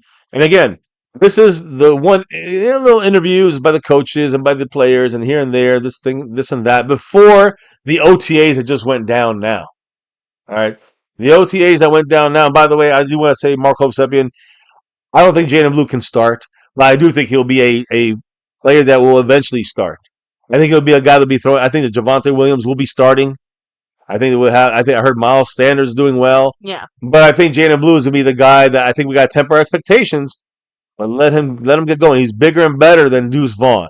We'll see. I don't, and he doesn't do maybe some of the crazy things Deuce Vaughn does, but he does everything better in the sense of everything else other than those, you know, the quirky little plays because he's 4'2". I mean, there's only so much. But when you see someone like Jaden Blue, it's not just an anomaly. He's actually like an Emmett. Someone said it once, and I kind of like that. And he's not Emmett Smith, but Emmett Smith was small and not fast. This guy's small and very fast and powerful. So, and I say powerful, I mean he's got strength. Good qualities, even if he's got a few little Right. quirks to him. Exactly. So we'll see how it goes, but it ain't no quirks like the way Deuce Vaughn is a full quirk. Yeah. Deuce Vaughn is quirk. That's what he is. And anytime he does something crazy, it's because he's 4'2". This guy, he's 5 foot. There's much more 10 or 8, whatever he is, 5'8", 5'9". He's fine. So anyway, we'll see what happens. But I don't think he's a starter to start off the season. I think like everything else, you got to earn it. If somehow he earns it over Javonte Williams and Sanders, and then he gets it. But I don't think it's going to happen for week 1. That's all I'm saying. But I think the Cowboys will utilize him probably a lot more than maybe a rookie. Would be. Yeah, I think maybe that is the rounder. thing that bothers me just a little bit. The fact that people are just automatically expecting him to kind of get it when, as of now, he hasn't done anything to earn it, even if I agree with everyone that his potential is really high and absolutely could be there. Does that make sense? Yes. It feels like everyone's so eager to crown him when it's hold the fuck up, guys. Come on, deep breaths. Let's maybe get through training camp before we start handing out the fucking crowns. Sorry to get all, into it. It's just, it's one of the things I feel like I've noticed so far. Scorpio said we need to let the grass grow taller. Deuce can hide in the grass and run in the ball. Scorpio said today is June 1st cuts, which it's officially, it's not that you're cutting them today. They're just officially, you get the money back on your, you get your money back on your. Seabass throwing it out there said, I can't see Blue starting year 1. I'm excited to see him though, but Maffa, bigger and stronger. Maffa is not starting over him. Neither guy is starting, is what I'm saying. I do believe though Javonte Williams, and I like Javonte Williams. He had a very good first year and a half until he tore his knee. But it's basically been 2 more years, and they never give him a chance to really reestablish after he was healthy. So I think Javonte Williams is a guy who's can have a good year. I think Javonte Williams is a player that can play well this year. That's why I think it's going to be harder for Blue to start. But I think the Cowboys want to get Blue involved so he's ready to start year 2. I think they want to get him involved in the passing game. You can see that's going to happen no matter what. And I don't care if Miles Austin, how good he's doing right now in OTAs. Miles Austin's old. Miles Austin, I said Miles Austin. What am I saying? Is that his name? Miles Sanders. You say Miles Austin. It's okay. Miles Sanders. I'm surprised no one corrected me. Miles Sanders is looking good at running back. He's an old Philly guy and, did nothing the last couple of years in Carolina. My point is that Miles Sanders is looking good, but I don't care how he looks. In the passing game, in that third down back, it's going to be Jaden Blue. I think it'll be Jaden Blue as a more of a full starter as a third down back, as a change of pace back. I think Maffa gets the goal line, short carry stuff, if you don't fumble. The guy with fumbling problems, by the way, is Jaden Blue. Okay. He has fumbling. Anyways, I'll shut up because Marco Sepien, not just re-upping himself, powering up to 100 points on the stream boss, but also getting us, quarter of the way to a bullseye. 5 out of the 20. 5 out of the 20 up there. Shout out to Marco Sepien dropping that 5 on it. What did he say? He said, if Blue can't surpass the other running backs who barely average 3 yards per carry, it's a joke. We need a running back that scares defenses, not a body. Revel, Bland, Elam, they should be fine. Elam. Yeah, no, Elam. Yeah, I'm just saying, that name you just, Elam is the one that I have to, that's the question mark. And I actually am a pro Elam fan. But I just wanted to go throw over some stuff with you guys after seeing these first 2 weeks of OTAs, basically. So, okay. and I do want to say one thing: the Mark Hopesepian's comment about surpassing running backs. It's not just surpassing them because they averaged 3 point whatever yards last year. Yeah. It's about the fact that he's still a rookie. It's just like if you're a new person, new guy on a totem pole, you got to really, unless you were picked in the first round, Yeah. you got to really show what you got to surpass the current guy there. In training camp, he will not be the. If he could bypass him in training camp, that would say. I think that's more of a surprise than let's say he ends up being the third down change of pace guy. Like that would be more normal. That would be expected. If he ends up being the starter, I'd be fucking blown away. And I'm like, we have to do something I'd very say, impressive. well, no, but all I'm trying to say is that I'd say we have a steal here. Sure. It wouldn't be the other way. Like I expect him to start. I'm like, if he starts, we got a steal. He just beat out 3 veterans. True. That are, even though one's old and one's coming out, one's 2 years off an injury and never given a chance. That's still pretty impressive off NFL veteran running backs. So that's what I'm trying to say. Like to get the starting job week 1 would be amazing. So we'll see what happens, Mark. We'll see. I just gotta always err on the side of caution and more not putting the expectations too high. Now, I do want to say, and you're going to talk about this a little bit more towards the end of the stream, where we just have a couple of quick comments from Schottenheimer. But I do want to say one thing about Schottenheimer. It was interesting. This is happening as the next wave of OTAs came on. Yeah. And the next phase, I should say, after the rookie mini camp, Cowboys in the locker room now mixing the rookies with the veterans. And Schottenheimer was asked about the players having their seats moved around in the locker rooms. So again, the locker room now, instead of this player sitting next to this guy and friends teaming up at friends, Schottenheimer shifted everything up, moved everything around, and moved locker rooms. Locker stalls, what do you want to call them? So locker seats assignments, yeah. So now he has Micah Parsons very close to Dak Prescott. Oh. A little switch up there for the leaders of the offense and defense, maybe? I don't know. Maybe he wants Micah to learn some leadership. Together. He wants, exactly. I think that's the key you're getting out of that. The leadership together is one of the culture changes, I guess you can say. He's going to probably present to you. I don't even know what you're going to say. I mean, but you'll say it later. But I'm just saying, like, to me, it's like, okay, smoothing the seats. Spoiler, yes. Well, there you go. Again, it was like,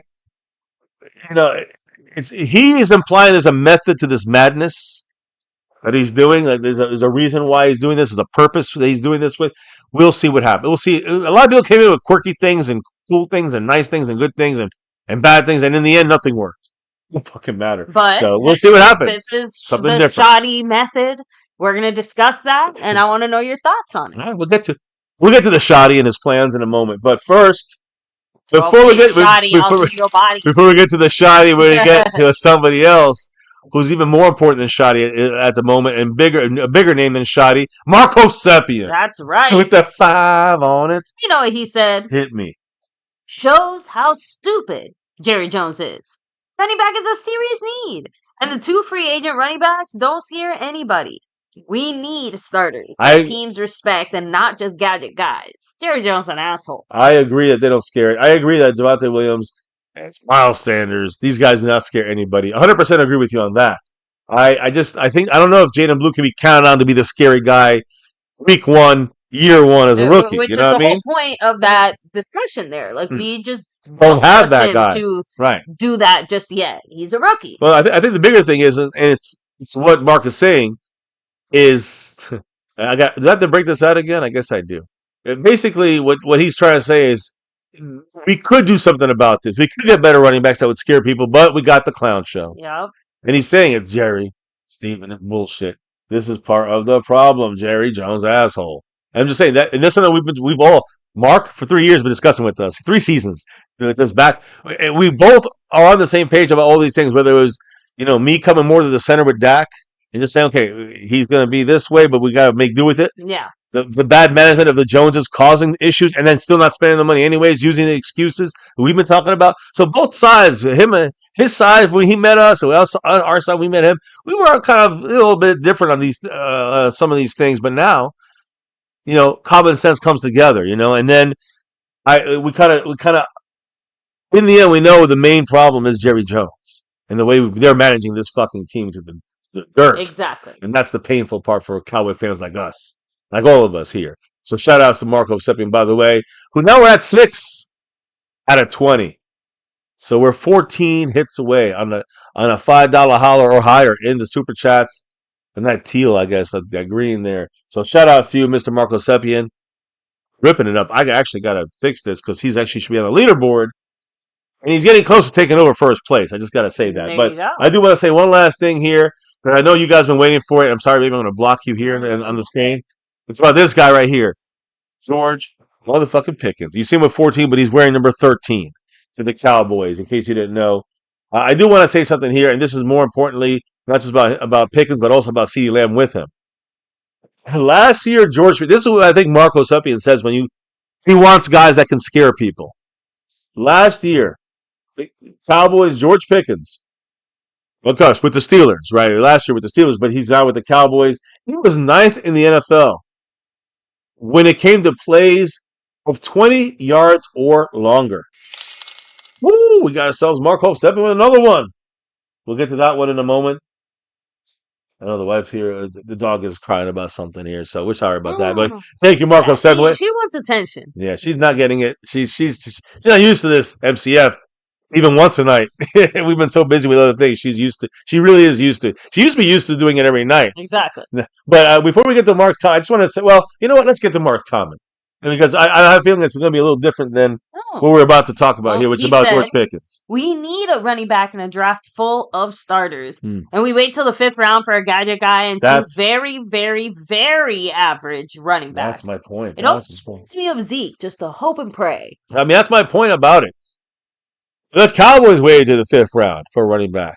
They didn't do the move that I think Mark O'Seppian was kind of hoping they would do and get that Trayvon Henderson guy and go and move up the fucking 10 picks. You got 9 picks.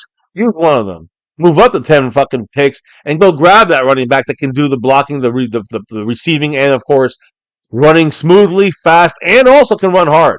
You don't have to draft 2 average guys. And I don't say average. 2. I don't say gadget guys either. The hope is Jalen Blue can still do something, but I'm telling you, I'm not going to put all those eggs in that basket yet until we know for sure what he can handle. And you told me Trayvon Henderson was on his team.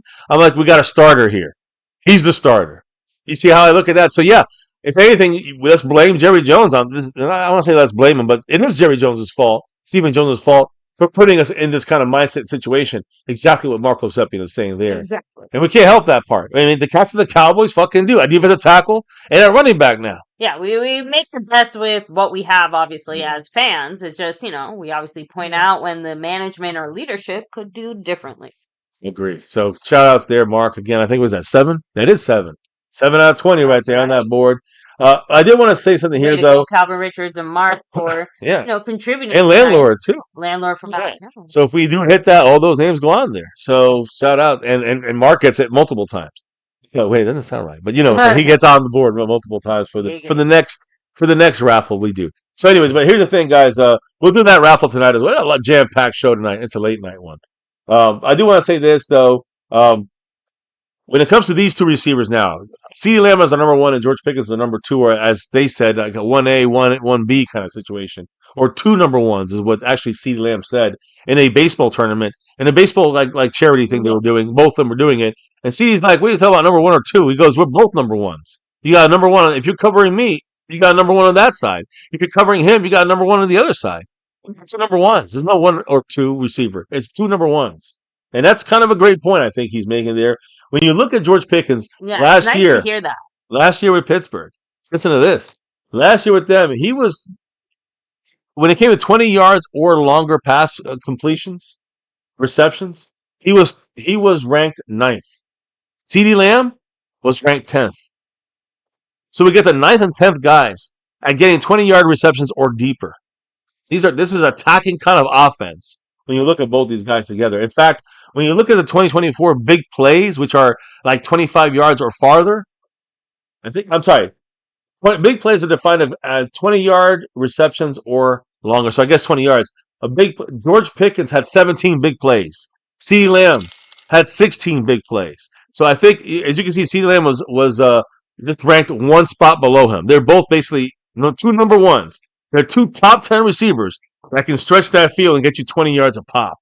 That shit's crazy, man. That's big play machine right here, baby. And what did the big play, Mr. Mark Hosepi had to say? But that 5 on it. Thank you, Mark. Appreciate you. He said, I easily think Henderson in the next year, number 2, is by far greater than the guard that we nabbed.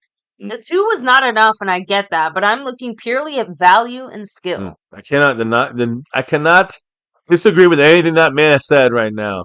We're on the same page. What do you think, baby? I mean, I don't necessarily disagree.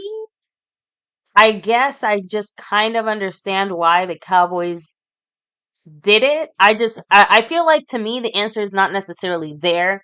It's more in the, kind of what you said before. We needed a better free agent pickup in that department. You know what I mean?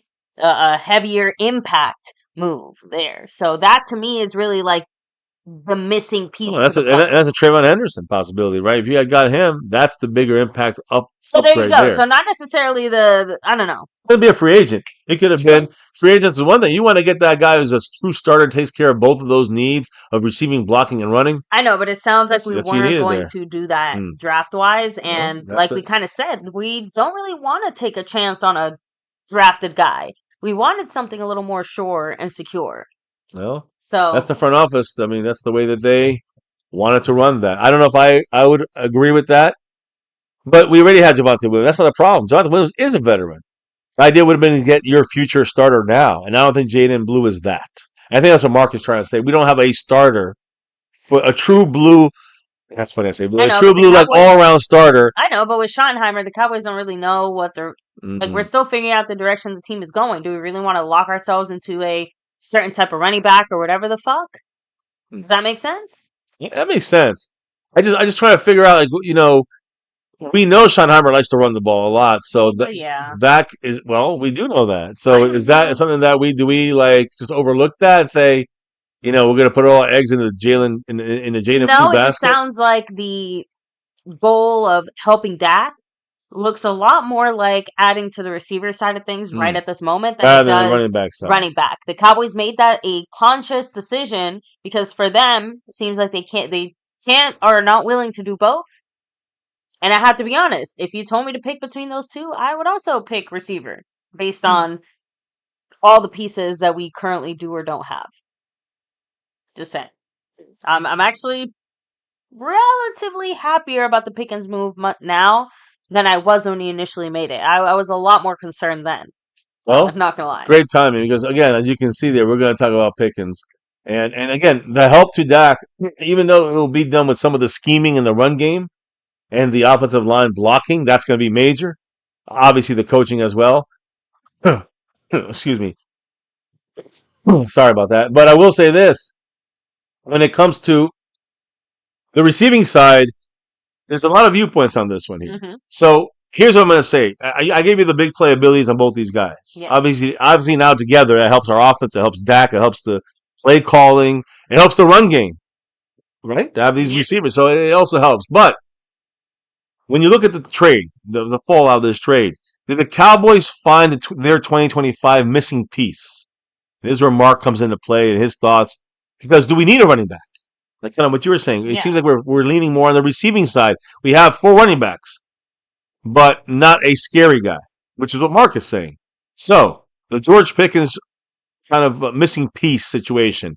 We had 9 selections. Not one of them was a receiver. So everyone was concerned about the way the offense was getting put together. We traded for George Pickens. I had a stream just for that a couple weeks ago. If you guys were here for that one or watched the replay of it. But I want to make sure we say, we go through what the terms were. The Cowboys acquired George Pickens in a 2027 6th-round pick. I made a mistake on that video. It was the first. Actually, it wasn't me. It was Adam Schefter made a mistake. But the Cowboys got George Pickens and also a 2027 6th-round pick from the Steelers. And we gave up a 2026 3rd-round pick along with a 2027 5th-round pick. I think it was initially a 6th-rounder. So it actually was a 3rd and a 5th-rounder we gave up, but a 3rd for next year and a 5th in 2 years. They gave us back basically we flip-flopped a 5th and a 6th instead of what we thought was going to be a 5th. It was going to be a 6th and a 7th. Yeah, it was actually a 5th and a 6th. We flip-flopped and we basically got George Pickens for a 2026 3rd-round pick. And then remember, guys, I'm going to go through more of George Pickens in a moment. But first, I want to hear what I just heard it drop, and I want to make sure we don't wait too long. I want to make sure we get what Mark had to say about his thoughts on things. That's right. Huge shout out to Mark Hosepian. He said, running back by committee means we have no one, and we hope one of the three morons we might that we have might pan out. Henderson and those two receivers would be unstoppable, and our guards were decent. So hey, guards, right? G's. Yeah, our guards are good. I would say definitely Tyler Smith. He's fantastic. I would say our tackles are question marks. That's the ones I'd worry about. I'm not worried about the interior guys as much. Tyler Booker, the rookie. We're not knowing about him, but he seems like a massive, blocking machine. You got Connor, I can't believe Beebe. I'm sorry, Cooper Beebe in the middle, who to me, not just to me, but every stat I've seen, he's a top 5 fucking center. Fantastic job for him as a rookie. He should only get better. And then Tyler Smith, who to me is our best offensive lineman on the team. So to me, interior, not an issue. It's more about the tackles. Can Tyler Guyton take that next step up? That's an interesting question. And then I've always had an issue with Terrence Steele. I had an issue with even his one good year. I'm like, is it just a fluke? A fluke year? It was, I think. And then an injury happened, which really it took him off the rails there. So now can he ever get back? That's the key of our offense, not necessarily George Pickens and Dak and CeeDee Lamb. So we have to make sure that offensive line, which is still a lot of question marks, got to be solid. Or else running backs, receivers, and quarterback don't matter. Scheme don't matter.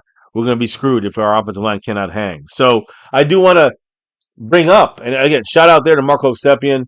Again, other than our guards, I think are better than decent, especially Tyler Smith. But I do want to focus on the receiving side of things because right now, will this be a good pick? The reason why I think I initially, like you said, I wasn't sure about this pick initially with George Pickens. Not the pick, but this trade. Yeah. But the thing is, it's a 1-year rental. That's what we are getting, a 1-year rental for a 3rd-round pick. And I'm not really a fan of that. But after kind of thinking things over, and you guys made the comments on here live towards the end of that stream, if Pickens has a good year with the Cowboys. Remember, I told you this, when we had Gallup and CeeDee Lamb, Gallup got 1,100 yards as number 2. If Pickens gets 1,100 yards, he leaves this team next year. We're not going to re-sign him for fucking 25 to 30 million. Somebody else will re-sign him for 25 or 30 million, and we'll get a 3rd-round pick back. So now I like the pick. Now I like the trade, not the pick. Now I like the trade because I believe Pickens will do very well. And if he does do well, and does do well statistically, gets a big deal with another team, then I believe the Cowboys will get that 3rd-round pick back. So the 3rd-round pick we gave up in 2026 to get a 2027 3rd-round pick about 10 picks later. So a bonus pick in 2027 is what I think we'll get back for George Pickens and the way that the compensatory system works. And you guys know, we talked about that. If a guy gets $25, $30 million on another team after having a great season, he's going to get you a 3rd-round comp pick. That's the highest you can get. That means you'll get the last pick, one of the last picks in the 3rd round. And we are halfway to that goal marker. Thanks to the man, Marco. Hit it again. Hit that bell. With another $5 holler, he said, don't think we have enough for a Super Bowl. Too many holes, like defensive tackle and running back. Pickens is a stud. But is Jerry Jones willing to pay $25-30 million he'll ask for? Because I doubt it for a 1-year rental. So you just heard, so Mark is like reading my mind. I'm reading his. We're really, because again, I think that we are basically discussing the same thing here, right? I mean, that's my thing. I was exactly thinking there's no way Jerry Jones is going to pay that much for a second guy. So we're getting a 1-year rental for a 3rd round, for basically swapping 5th and 6th round picks. I don't care about that. But I care more about we're getting a 1-year rental and we're going to pay him this money and we're giving up a 3rd rounder. That's not a little bit. But the fact that you get back, we give up a 2026 3rd rounder, we're getting, if he has a good season, which he should, we will get back a 2027 3rd rounder. So if you think of it like that, okay, now think of it like this for a second. Yeah. We're trading a 5th, getting a 6th, but we're getting George Pickens and a 2027 3rd round pick for a 3rd round pick of 2026. That sounds a lot better now. So we're giving up. What I'm saying is that we're getting George Pickens, a 2027 3rd round pick, and that 5th, and that 6th round pick in 2026, while we're giving up a 5th rounder and a 3rd rounder. So now you see we get a third rounder back, it doesn't hurt as much. That's the only if, though. He's got to be able to have a good season. If he gets hurt, that's it. Those dreams are over. You know what I mean? We might get a fifth rounder back. Yeah. So, if we're lucky there. But I hope I answered your question. I think that's the mindset from the Cowboys, because that's the mindset the Cowboys have used with pretty much every single fucking player they have. That's not one of their own. Yeah. That's usually an outside player. That's the way they use the players to get those compensatory picks. So let me know what you think about that. Oh, shit. And then let's see what we have here. Mark Hosepian said, with a quick $2 holler. You know what he said there? What? He said Henderson would have given us a number 2 for a wide receiver.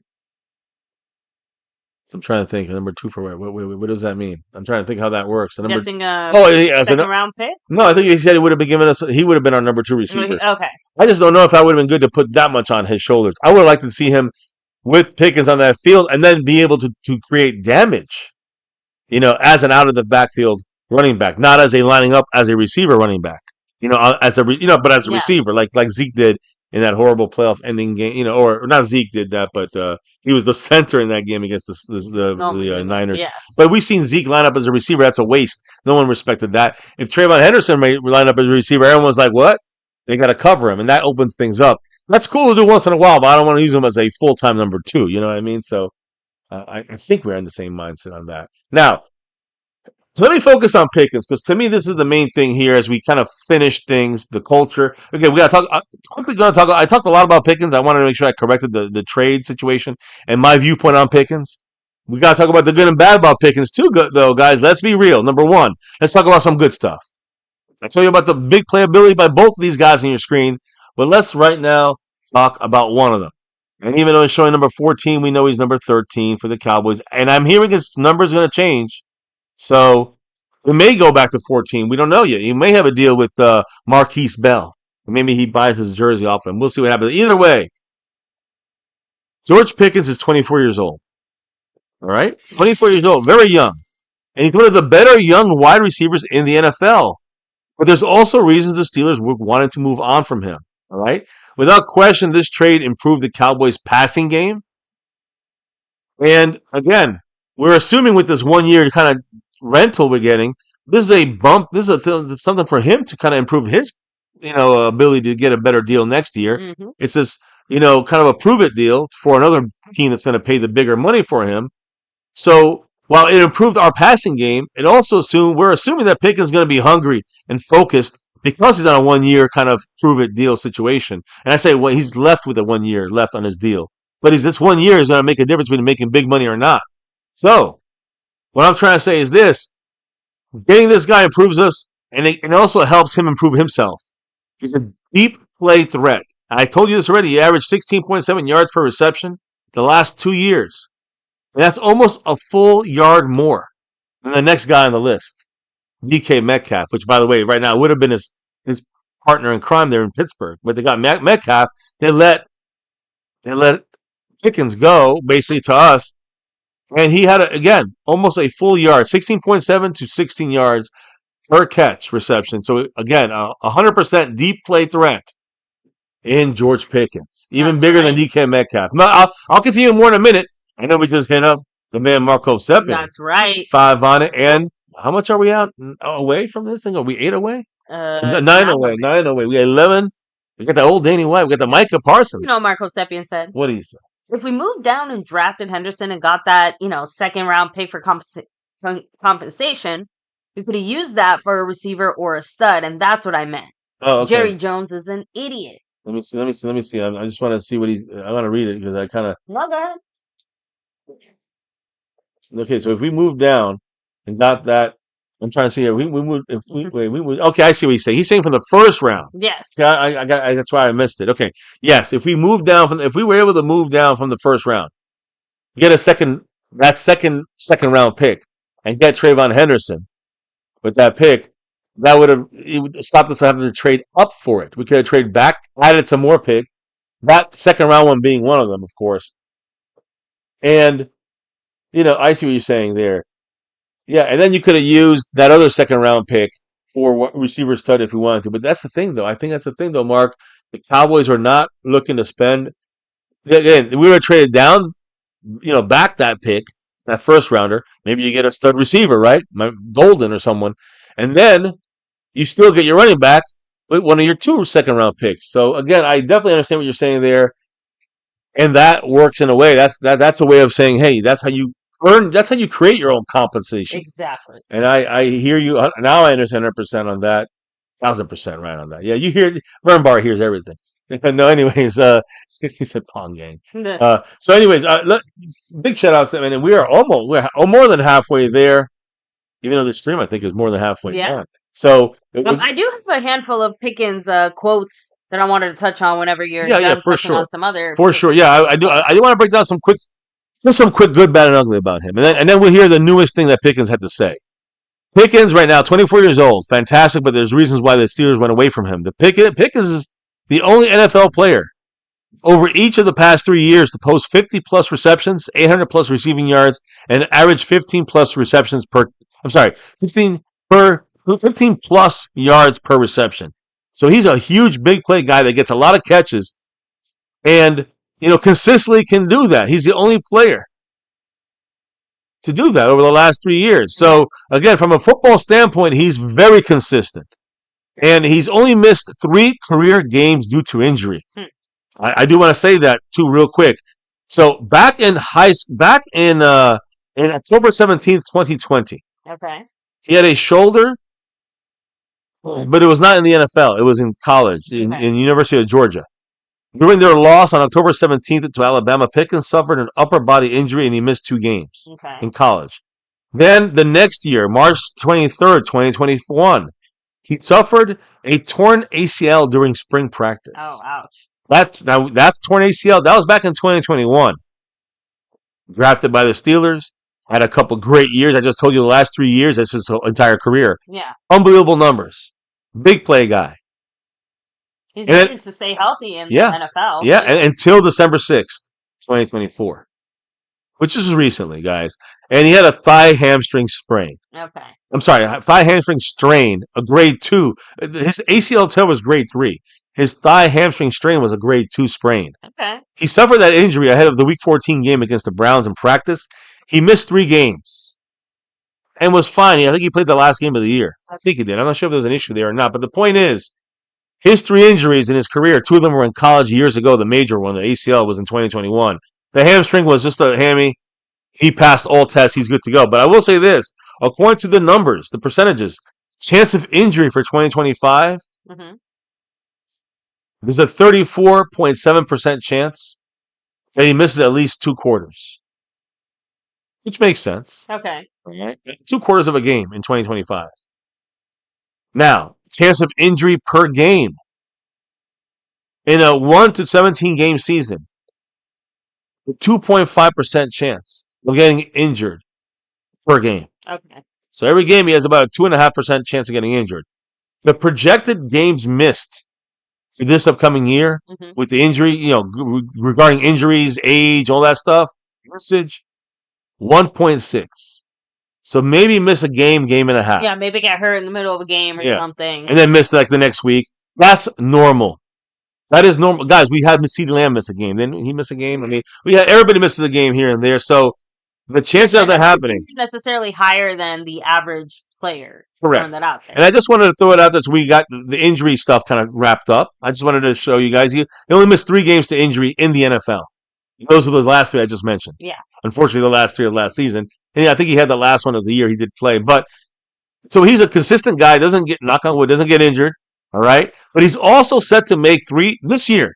This year, he's only making $3.656 million. That's how much we're getting hit in the final year of his rookie deal. It's really not much. That's nothing. That is a steal times 100. Of course, we gave up a 3rd-round pick. Do we get a 3rd-round pick back? That's the only question we got left. Do we get a 5th-rounder back, a 3rd-rounder, a 4th-rounder? What do we get back in 2027 for this deal? That's the only question remaining. If he does great and we get a 3rd-rounder back, it is a steal of immense proportions for this franchise. It's got to be one of the best moves the Cowboys have made in a long time. In a while, for sure. Better than all the other ones that we've made. And I think since Jimmy Johnson was the GM. So that's saying a lot. So again, making very little money in the final year of his rookie deal. he obviously wants a new deal next year. I mean, everybody knows that in 2026. So this is a prove it deal to get an extension, not with us, but with somebody else off of this rookie deal. There were multiple reasons why, though. Pickens' value was not adding up to the talent, his age, and his production. These are unbelievable. These are numbers of a number one receiver. Yeah. You've got a number one receiver here. Why do we get him for a third rounder, basically? And that's cheap, right? Well, one was an expiring contract, the rental. That lowers its value, obviously. Anyone who gets him either has to Pay pay kind of a high price for a 1-year rental, or hope you get and get an extension to him. exactly, or commit to paying him a bunch of money. Right, for the future, which the Cowboys are not doing, or bank on him in a good 1 year and leaving the team with getting a compensatory pick back. That's what the Cowboys are looking at. Obviously, that's what we're trying to do. That's what the Cowboys are trying to do. So again, that's one thing. Expiring contract is one of the reasons why he was a little cheaper. And any team potentially trading for him knew that, again, he'd want a new deal. So like you said, that would turn teams away. Pickens also, one of the main reasons why is the incidents over the last couple of years. Some of these were major incidents, some of them minor incidents. Pickens and the team, their relationship was soured. And you, again, guys. Tomlin made some very funky comments there. Pickens and the team, they had an issue. He scrubbed his Instagram account of everything Steelers related. And he posted a, quote, free me message on the platform. Then he earned criticism for a lack of effort while blocking during a game late in the year. Again, when we played the Steelers, remember what he did to our guy, Jordan Lewis, when the game was over. He grabbed Jordan Lewis by the helmet, fucking his face mask, and kind of snapped him to the ground. That was a little dangerous, little Bush League. And again, he has some emotional issues. That's kind of one of the issues why, people backed away from him. He's a great talent. But I will say, he reminds me a little bit, maybe it's the Steelers uniform, a little Antonio Brownish. Great talent, but crazy. I mean, that was kind of one of the initial reasons why I was not a fan of him. I'm like, oh my God, we've gotten hoodwinked and bamboozled once more. Not just that, it just, it gave me Antonio Brown vibes. Now, according to our front office, they're getting Des Bryant vibes. That Stephen Jones, Jerry Jones, they could not stop comparing him to Des Bryant. I will agree. Every receiver is a diva in some way. Every good receiver is a diva in some way. So that is true. But look, we have him for 1 year. How much damage could he do in 1 year? We already have it done to ourselves by this front office. Exactly. So to me, it's a no-brainer. You take the risk. Any risk he could have on us is not a big deal, in my opinion. So to me, they can't fuck us up any worse than the Jones. Yeah, I mean, the worst he could have is have a bad year, and then we have a shitty season anyways. So who cares at that point, right? So to me, here's the thing. It's a win-win in that sense. Yeah, I mean, to me, listen, here's some of the more issues he had. Last year, he fanned the flames. He wore an eye black message. The eye black under the eyes? Yeah. And it said there, it said under the eye black, open fucking always. Oh. Yeah, that's good. Sorry. So he's saying, I'm always open, motherfucker. He wrote that message, by the way, before the Cowboy game, which he actually got reduced snaps for wearing that message. Actually, he wore it against the Cowboys. He wrote it on his. I don't remember seeing that. It said "always open, fucking always" against the Cowboys. He wrote that on his eye black. And that game, his snaps were reduced by Mike Tomlin and the Steelers. And also, that really blame him. That's the game where he pulled Jordan Lewis. Jordan Lewis had him locked down. Yeah, and really, it wasn't just him. It was the whole team. It was our defense. It was but. Jordan Lewis got under his skin, and he's very easily triggered, it seems. So he snapped a little bit there. Pickens also got in a fight with Browns' Greg Newsome II. He was flagged twice for unsportsmanlike conduct against the Bengals and reportedly showed up late for the Christmas Day game against the Kansas City Chiefs. This was last year, so I guess that's the worst that can happen. If he's really that sour in 1 year. It took 4 years. It took 3 years to sour with Steelers. It's like wake up that way and start coming on. But now, took that and that many quarterbacks. But now he's here with a much better quarterback, a much better offense than he's had in any time of his career. Even if you don't think it's necessarily better, you can at least admit it's a little more consistent than what's been happening over his Steelers land the last few years. Especially at quarterback. And I think also another thing is the fact that he has a real number one next to him. He knows he has to bounce this off he knows he's probably not going to, whether it's in Dallas or somewhere else, he wants to look good. It's a very important thing. He has to have a good season. So, after all these things happened last year in Pittsburgh, Mike Tomlin, head coach of the Steelers, said, quote, he's got to grow up in a hurry. And really at that point, everyone was basically saying that he had enough of Pickens. leading to offseason trade talks. Now he's here with the Cowboys, like I said. And again, even with the head coaching change in Mike McCarthy, going with a former offensive coordinator in Schottenheimer, lets the Cowboys have some continuity with the offensive system. Yeah. And also add in there with the guy of CeeDee Lamb's abilities, and you're adding a guy like George Pickens' abilities in the mix. This duo probably one of the most feared. Talk about fear, Marco said. This is probably one of those feared combinations in the National Football League. Be scared. Yeah. So again, the Cowboys added resources elsewhere to add to the offense too. Of course, we discussed some of these, but if Dak Prescott, everyone else, the receivers, the coaches, the offensive line, everybody, if everybody's not on the same page, it could be not as good as we think it could be when it comes to the season. And I just want to say this last thing. This is kind of where I wanted to mention this and bring up the other viewpoint on the Pickens trade. Some people are not happy with this trade. They think this is just a way to shut up the fans. And some people, I do agree with some of these kind of notions. This trade to a lot of fans failed to kind of satisfy the Jerry Jones critics. And I'm one of them. Even though this might have been a good move, was it Jerry Jones that did it? Who made this move? Whose idea was it? Who did Jerry Jones allow someone to finally make the move? You know what I'm saying? I don't think Jerry Jones should get credit for that. So the thing is that Jerry, last weekend, it was said that basically fans and media have begun to wake up to this notion that the Cowboys owner and GM is more of a carnival barker than a trophy chaser. And again, you can go back to exactly to this. That's what they're about. We've been saying that for a while, right? It's not about winning with him. It's about being interesting. And he always wants to find a way of being interesting. That was what Florio said. Regardless of how it plays out, owner GM Jerry Jones has added another spinning plate to the endless collection of incomplete contracts. And that's the criticism on this deal to get George Pickens. Everyone's saying let's see how it plays out. But again, now we got an elite number 2, really a number 1 receiver. And to me, this obviously, as we said already, it improves the Cowboys. It vaults us up the NFC East and NFL ladder as an offense. Exactly. But again, this guy, of course, we discussed George Pickens is a temperamental receiver. A lot of number 1 receivers are divas and have that kind of narcissistic DNA. But he also has had emotional blowups on the sideline. He's had, on-field skirmishes and led the Steelers again to go with DK Metcalf over signing him to long-term contract. So again, finishing it up here because I'm, kind of done with the Pickens talk, and I would like to have any quick last. We talked throughout this thing about Pickens. If you have any other thoughts about Pickens, drop it now. I know that you have a couple. You might have thoughts or some quotes on Pickens. I do have a few. Hit me with that. So, like I kind of mentioned earlier, Stephen Jones had a few things to say about that move in general, saying that we think of him more as a number 2 receiver. You have a guy who has experience, who's had great success in the NFL, obviously a tremendous competitor. He reminds a lot of us in our building of Des Bryant in terms of his competitiveness and what he brings to a field and his edge. So, like I said, that's straight from them. Schottenheimer had this to say about Pickens, saying, "My time with him has been incredible. We were all on board with adding him. I see a guy that's maturing, and he's obviously a tremendous athlete," saying he's been really dialed in and locked in the meeting room. Yeah.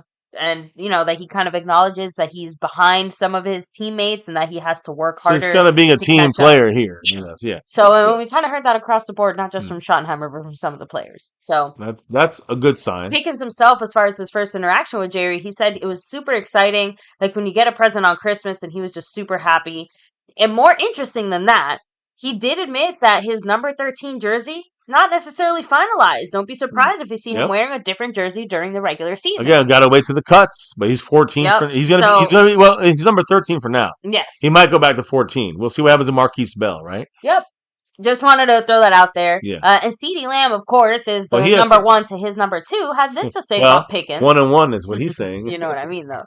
He said, what he's most excited about Pickens being on the team. He said everything. His demeanor, everything he brings to the table, his deep threat ability, able to block, and just the energy that he brings to the game. We complement each other very well, and he hasn't stopped smiling since he got here. I forgot to mention the fact that he's a great blocking wide receiver. I mentioned that when we on my breaking news stream. Go back to watch that one if you want to get more of the specifics. But he's a very good blocking receiver, and that's going to help the Cowboys hopefully with the run game as well, which we want to establish that, right? So, now that was all I had to say there on Yeah. the Pickens side of things. Pretty much everything else that I have to say has to do with the Culture culture, change. and then Schottenheimer. like one or two things that happened in today's OTAs. But Okay. on a more personal Cowboys side note, since I know we're gonna shift over to the, practice today, OTAs, all that other Yep. Yep. stuff. Congratulations to Dak Prescott. He is once again a father, guys. His new baby girl was just born yesterday. Hey. So a big congratulations to Congrats to Dak. Dak. SJ, his wonderful family Yes. continues to I grow. I want to say congratulations to Dak, but you know what? I want more than him having another baby. I want a Super Bowl ring. God damn it! Give us a Yeah. goddamn Super Bowl. Hopefully he scores in the Super Bowl and not just Yes, not just in bedroom. not just in his wife's. Anyways, the thing I was trying again. Where are we at with the raffle? I want to make sure we We're know. at 11 out of 20, and again, huge shout out to everybody here. Yes, I don't know if the time ran out yet or not. Who knows? At this point. I think it's still good on. Just ends at 5 here. minutes, but as you guys know, what we do here. Wow, it says what 11. Okay. Yeah, so now it says 5 Okay, minutes. but I did want to say that even if it runs out, we still honor it here. You know what I'm saying? So don't worry if it ran out. We still will honor it if we hit the 20, but we got to just count it ourselves. I do want to say here that there are some important dates. Oh shit! Sorry. Some important again, not just when Dak is having a kid, but there's some important dates coming up. Organized OTAs, organized team activities, May 19th to the 20th. We talked about some of these already. The 22nd, and then we had some that just passed the last 3 days, which is kind of that phase two of this OTAs and stuff. Or I guess this is technically phase three. May 28th to the 30th. We just had the last 3 days had OTAs. Then next week, June 2nd and 3rd. And again, it's Monday and Tuesday. Tuesday will be the day where we get to hear more of what went down. And the Cowboys also have one last OTA on June 5th. So we have 3 days of OTAs, 2nd, 3rd, and the 5th. The 3rd is the day we probably go live, or sometime between, if we go live, it'll be sometime between the 3rd and the 5th. That'll be the next time. If we don't go live then, it'll be definitely after the next thing, which is a couple of days later on June 10th, 11th, and 12th. Mandatory mini camp. That's the big one before the month and a half of no news. So June 10th, 11th, and 12th will be mandatory mini camp. And we definitely will go live shortly after those dates. It is a busy time for us here, but we'll be going live sometime between, let's say, the 12th and the 15th, before Father's Day. So you got yourself at least 1 or 2 more streams coming before the quiet of the off season. We'll probably have at least 1 or 2 in between that. Maybe have a fan one, or if we have any of the, I don't want to say, I know we have our membership, but we have anybody on the top shelf membership, and we, of course, the over everything side of things. If we have anybody there, they'll come on the channel and let us know their opinions as well. So, as we continue this thing, guys, again, those are the big dates coming up, June 2nd and 3rd and 5th, and that ends the OTAs, and then mandatory mini camp, June 10th, 11th, and 12th. After that is training camp in late July, and then preseason games start early August. So those dates are still to be announced. Now, as far as what happened in practice, let's get to it. And let's start with the bigger names like George Pickens and CeeDee Lamb, everyone's watching. These last 3 days, what we see, well, CeeDee Lamb was unable to come up with a deep pass from Dak Prescott, and then later dropped and did some push-ups. But then he did come back and basically made like 10 straight catches in a row. Okay. Looked good out there. I posted a little video on him. He wore the long sleeves. He's out there trying to make things, I think, more difficult for him in a way.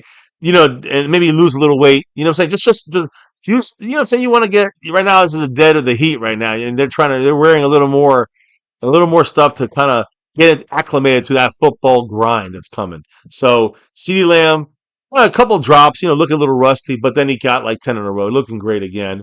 Now, I will say this: when CeeDee Lamb was doing the push-ups, even though he was not responsible for dropping the pass, George Pickens also did push-ups with him. Huh. It was a group push-up thing. Nice. I like that. That if one drops it, they all do it. Push-ups. I like that. That's holding each other accountable and showing their teammates they're with you. You know what I'm saying? So I like that little insight there. Now we also had Dak Prescott. Like I said, hit CeeDee Lamb, but CeeDee Lamb dropped it. This is a second straight week of OTAs where it looked like Dak Prescott was a completely full participant. That's Remember, pretty he's nice too. coming off that rehab situation as well, looking good. And guess what?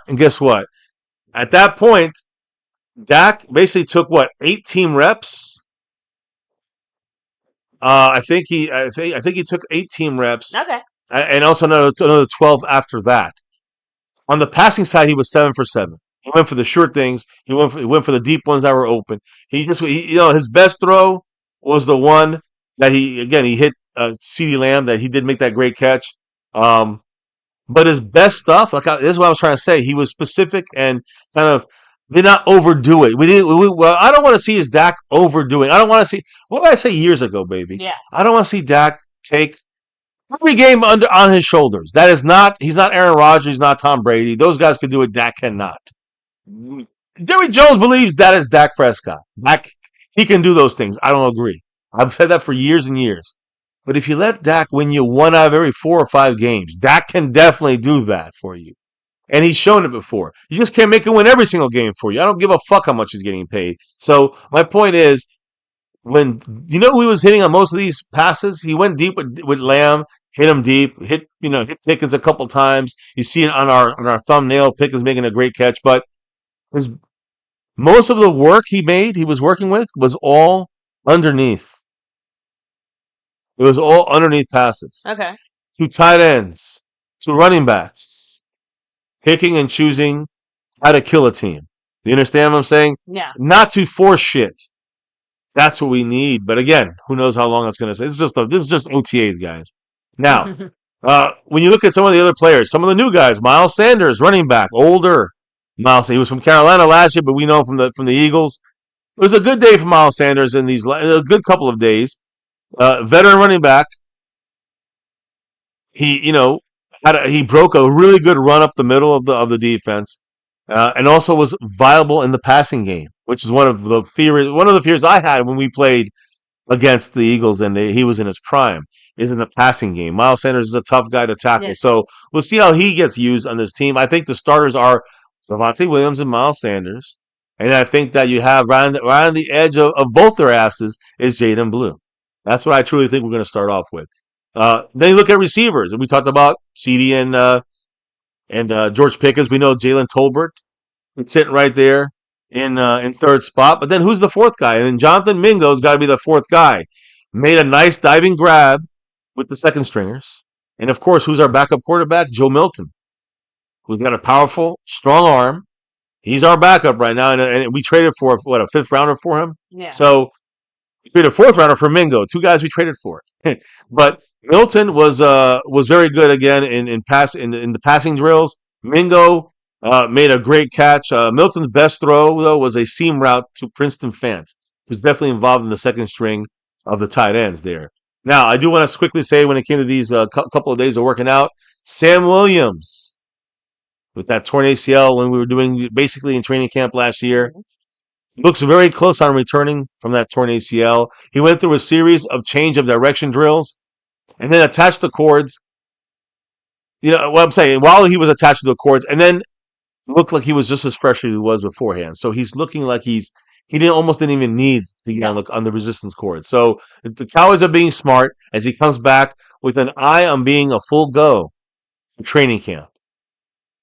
Which is great. Which would be a major plus to add to that defensive pass rush. It does Sam make Williams. me worry, though, just because we kind of touched on this a little earlier. Rushing back a little too early for injury purposes. Yep. So, agree. Just going to keep an eye on. And again, you see there, Seabass saying Joe Milton better than Cooper Rush. I agree. 100,000%. And also, Will Greer's our third quarterback right now. So, Joe Milton, a lot better than all the quarterbacks we have other than Dak Prescott. For those that think that Dak is worse than him, you're smoking something. Number 1, he's not. Number 2, Dak's getting $60 million a year. Exactly. Joe Milton ain't passing him up unless Dak gets hurt. And knock on wood, it doesn't happen. Now, out of these 3 days of OTAs, I know you have a little more to say. I kind of touched on it with Micah not being in the actual OTAs. He was at the building, he was working out, and he was seen by Schottenheimer, but just not in the OTA settings. Yeah. The 2 guys that were not on the field on these OTAs were Micah Parsons and Trayvon Diggs.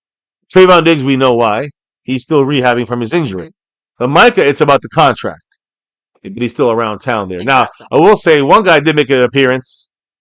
in practice, Jerry Jones.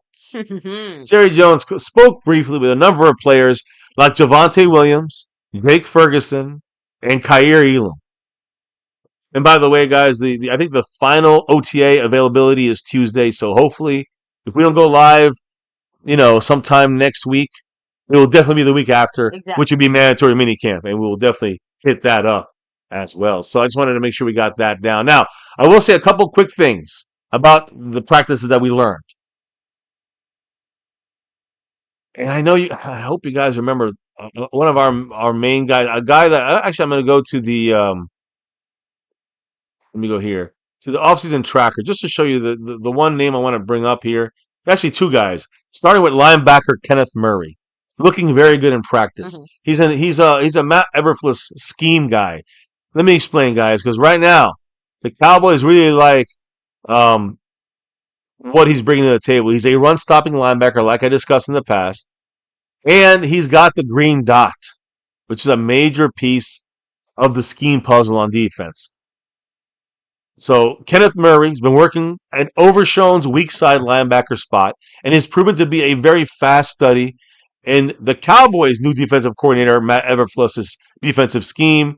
Remember, guys, Kenneth Murray said the defense is a good fit for him because it's a good fit for him and has been targeted as the green dot guy to make calls over their current other option, middle linebacker Jack Sanborn, who was from the Bears. Yeah.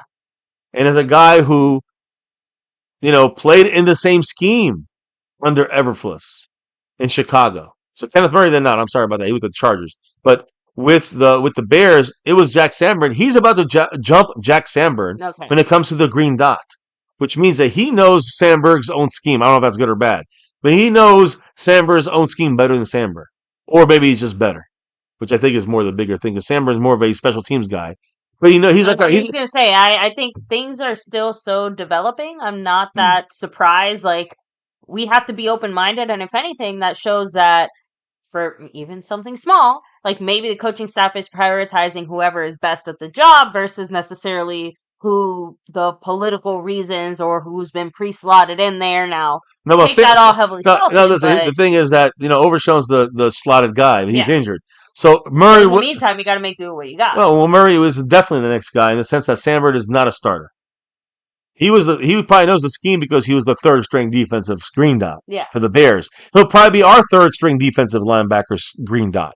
But Overshown, it looks like Murray will be the backup / starter at the green dot spot whenever there's no Overshown, and then Sandberg will probably be our third guy with the green dot and with the third team. But the point is, Murray's a better overall player than Sandberg. You understand? Yeah. So even if Sandberg knows the system better, Murray's the better player. And if he picks it up faster, he will be the starter, which is what's happening. And here's the thing that's crazy. Murray said, quote, "I'm extremely comfortable with the green dot. I've done it in the majority of my career." And this means with the Chargers. This means with, who else was he with before that? Shit, I forgot already. But, the multiple teams he's been with, he's worn the green dot. So he understands how to get the scheme in there and get it to the players. He said, quote, "I've done it with the majority of my career, getting us in and out of checks, being able to decipher different things, different formations, and stuff like that." And so that already is a great deal that we got a guy who basically replaces Eric Kendricks. Yeah. For us with Eberflus, with a guy that knows Eberflus behind him, which is Jack Sandberg at linebacker. Yeah. So I'm not crazy about linebacker, but I do think that we have some pieces that fit the Eberflus defense. Now, I will say this: what about stopping the run? And I do have to bring up kind of our defensive side on this, in my opinion. Here, we'll show the whole thing here. Show Sandberg in that list, but you see him here too. When you look at our defense, Murray said that stopping the run has been a major point of emphasis with the Cowboys since day one he showed up. I mean, we've heard that before, but it's nice to hear that that's, a priority. He said he was a little surprised. He said the first thing you need to start by building a great defense is stopping the run. And I think that's what Matt Everfluss, Coach Everfluss, talked about the first day I was here, was basically stopping the run as a pillar of our defense. It is, no matter what anyone says, it is definitely an emphasis for us. So it sounds like It sounds like it is a culture thing on defense with Everfluss is stop the fucking run. Now, I still think we need a defensive tackle. Mozzie Smith, not the guy I'm favorite there at nose tackle. See if Toia can Henderson right behind him. I know Solomon Thomas looking great out there. I know that he's the guy I think, and I've always talked about him. He's a massive guy with the Jets. I talked about him. If he gets not injured, if he's out there, can get time doing training. I think he's the guy that can make a run and be pushing that nose tackle spot, even though he's not a nose tackle, more of a rusher. I'd say a 3-4 pass rusher on the edge, which is really like a 4-tech, 5-tech kind of guy. But I think that he is a guy that can also play inside and has the strength to do that. So there's a lot of questions there. Solomon Thomas, uh, Jay Toia. These are guys we'll see if they can do anything to push the others there. But either way, when you look at this list, there's a guy there that I want to take an extra long look at, and he's number 0 in red, DeMarvion Overshown. You see him here. His old number 35. Overshown with that knee injury. We talked about linebackers. One of the reasons why Murray is there. Overshown said that he is ahead of the pace he was 2 years ago in his return from the ACL tear. And now he's coming back, of course, from this ACL, MCL, and PCL tear that happened, unfortunately, in the middle of the season. So right now, even though he said he'll be back earlier than he thinks, there is no definitive timetable to return. He said, quote, there's no need to rush the process. I'm going to come back when I'm 100% By the way, ready. it's the Titans. Thank you, Thomas Gary. Oh, there it is. That's right. Kenneth Murray. By the way, said Toya got that dog in him, big boy, I too. I agree. So when you look at Mr. Overshown here, he kind of was saying he was going to be back earlier. It sounds like he's kind of tempered that. He's just basically, there's no need to rush the process. Going to come back when I'm 100% ready. No definitive timetable on the return. So right now, take them off your mind. It's going to be Murray starting. And you'll see Sandberg as the backup. As much as we'll see Clark as the backup. I'm glad that, again, we're not rushing him back. Exactly. And the last guy I want to talk about here is, and it's all related to the position as well, is Trayvon Diggs. Yes, Trayvon Diggs. Where is he at? There he is. You see him on the list here. Trayvon Diggs in red, number 7. Right behind him, you got Kalen Carson, Tyre Elam, Goodwin, who forget about him. He's not going to play there. Below that, you see Booth, Butler, who's still injured as well. Ravel, who's injured, and a rookie. So, you got a lot of these guys, a lot of question marks there. In the OTAs, by the way, I do want to mention, DaRon Bland has been used in the slot. You're seeing here him being used, as a right cornerback, outside cornerback. He's actually being used where Israel Mukwamu is being shown there. So he's actually, DaRon Bland, he's actually playing the nickelback position there. The nickel cornerback spot. So Bland is inside, so he's on the outside. We know it would be Trayvon Diggs, and it would be probably the rookie, right? Savon Revel Jr. is an expected rookie to be there on the outside. He may be back. Mm-hmm. He's also a rookie. So take him out of the equation too. Because Trayvon Diggs himself, and let me put Trayvon Diggs back up, said this, quote, my ACL rehab journey was very successful. I ended up coming back 2 months sooner than I was supposed to. And the problem there is that even though that sounds like a good thing, we heard about the fact that it was rushed. Some of that process was rushed by the Jones is saying that. Us a little bit. Yeah, so taking Trayvon Diggs out of the equation as well to start the season. And if you put Bland at cornerback, then who are our outside guys? And even if Savon Revel Jr., a rookie, can play out there, start, what I'm saying, who would be the other guy to me? And I look at there's a talk about giving somebody, remember, Jerry Jones, Stephen Jones said there's still something in the works. Maybe it's for a running back. Maybe it's for a cornerback or defensive tackle or linebacker. But let's say it's cornerback. We heard about Jalen Ramsey and all this talk. Now, I'm not going to go into that because it's all just talk. So what about 5 quarterbacks that are realistic for the Cowboys that we could go after? There's 5 different names out there. Well, I got 6. Stephon Gilmore is one of them. He knows the Cowboys, right? The most realistic choice to come in there and help the other side. We need an outside cornerback. He's the most realistic choice for the Cowboys. He helped mentor both Diggs and Bland in 2013. He was a 2019 Defensive Player of the Year. He's not the guy he was, but he was in Dallas right before the draft. So he's still clearly around the Cowboys, knows the Cowboys, and is still a free agent. There's Terrell Smith, who's a former Bear. Got to go to Everfluss here. Speaking of Everfluss, again, had a lot of young cornerbacks in Chicago, and they all developed very well under his watch. You had Jalen Johnson, Tyler Gordon, became studs in Chicago at cornerback. Tyreek Stevenson is again much better right now. Uh, but Terrell Smith is a guy that's kind of overlooked, and he's a piece the Cowboys could bring in as a good complement there to start the season without when you don't have Diggs and maybe a trustworthy rookie there. So you also have Jaquin McMillan, last 2 years. Broncos cornerback, Jaquan McMillan, was one of the best nickel defensive cornerbacks, which would then, if we had someone like him, then would have to hit the outside cornerback spot again, which is okay, but he's better inside. I think Everfluss knows that. But he's a former undrafted free agent out of East Carolina. He finished 10th in passer rating allowed from that slot nickel cornerback spot last year. So someone to keep an eye on there. Of course, you guys know Jair Alexander from the Green Bay Packers. Probably one of the biggest names on the list. Two-time All-Pro, one of the top cornerbacks in the league, final first-round pick of Mike McCarthy during the Packers' time over there. He's now in a contract dispute with Green Bay, and he says he wants to play for a new team. The Packers don't want to part ways with him yet, but someone's going to give in. Either the Packers will sign him or they're going to trade him. And again, the fact that it's already a problem is it means you'll have to give up a little less, right? So, again, the one thing that will hurt the Cowboys, even if we get him on a good deal, is that he's still going to be $24.64 million in the cap. So the Cowboys are not going to get Jair Alexander, no matter what you've heard. A guy that we've liked, we wish the Cowboys had drafted instead of Kelvin Joseph, was Asante Samuel Jr. And he was a guy that we really liked from the Chargers. And, he's now going to be available. He's a popular name among the fan base for a while back when in 2021. But he got what? I think he had 2 interceptions and at least 11 pass breakups in the first 3 years. So he's pretty decent, right? Last year was cut short because of a neck injury, and that's why he still is unsigned. It's medical. It's not ability. He's very good inside and outside. By the way, he could play nickel or outside. Yeah, and there's whispers that he is due for a checkup within the next couple of weeks. So here's the deal, guys. Get ready for it. When these reports come back medical, somebody's going to make a move for him. I think it'd be smart for the Cowboys. That, to me, I say Gilmore's a safe pick. I think Asante Samuel Jr., if he clears medicals, is the pick to help us with the injuries at cornerback. Cheaper, can get these guys. We don't have to trade for him. He's unsigned.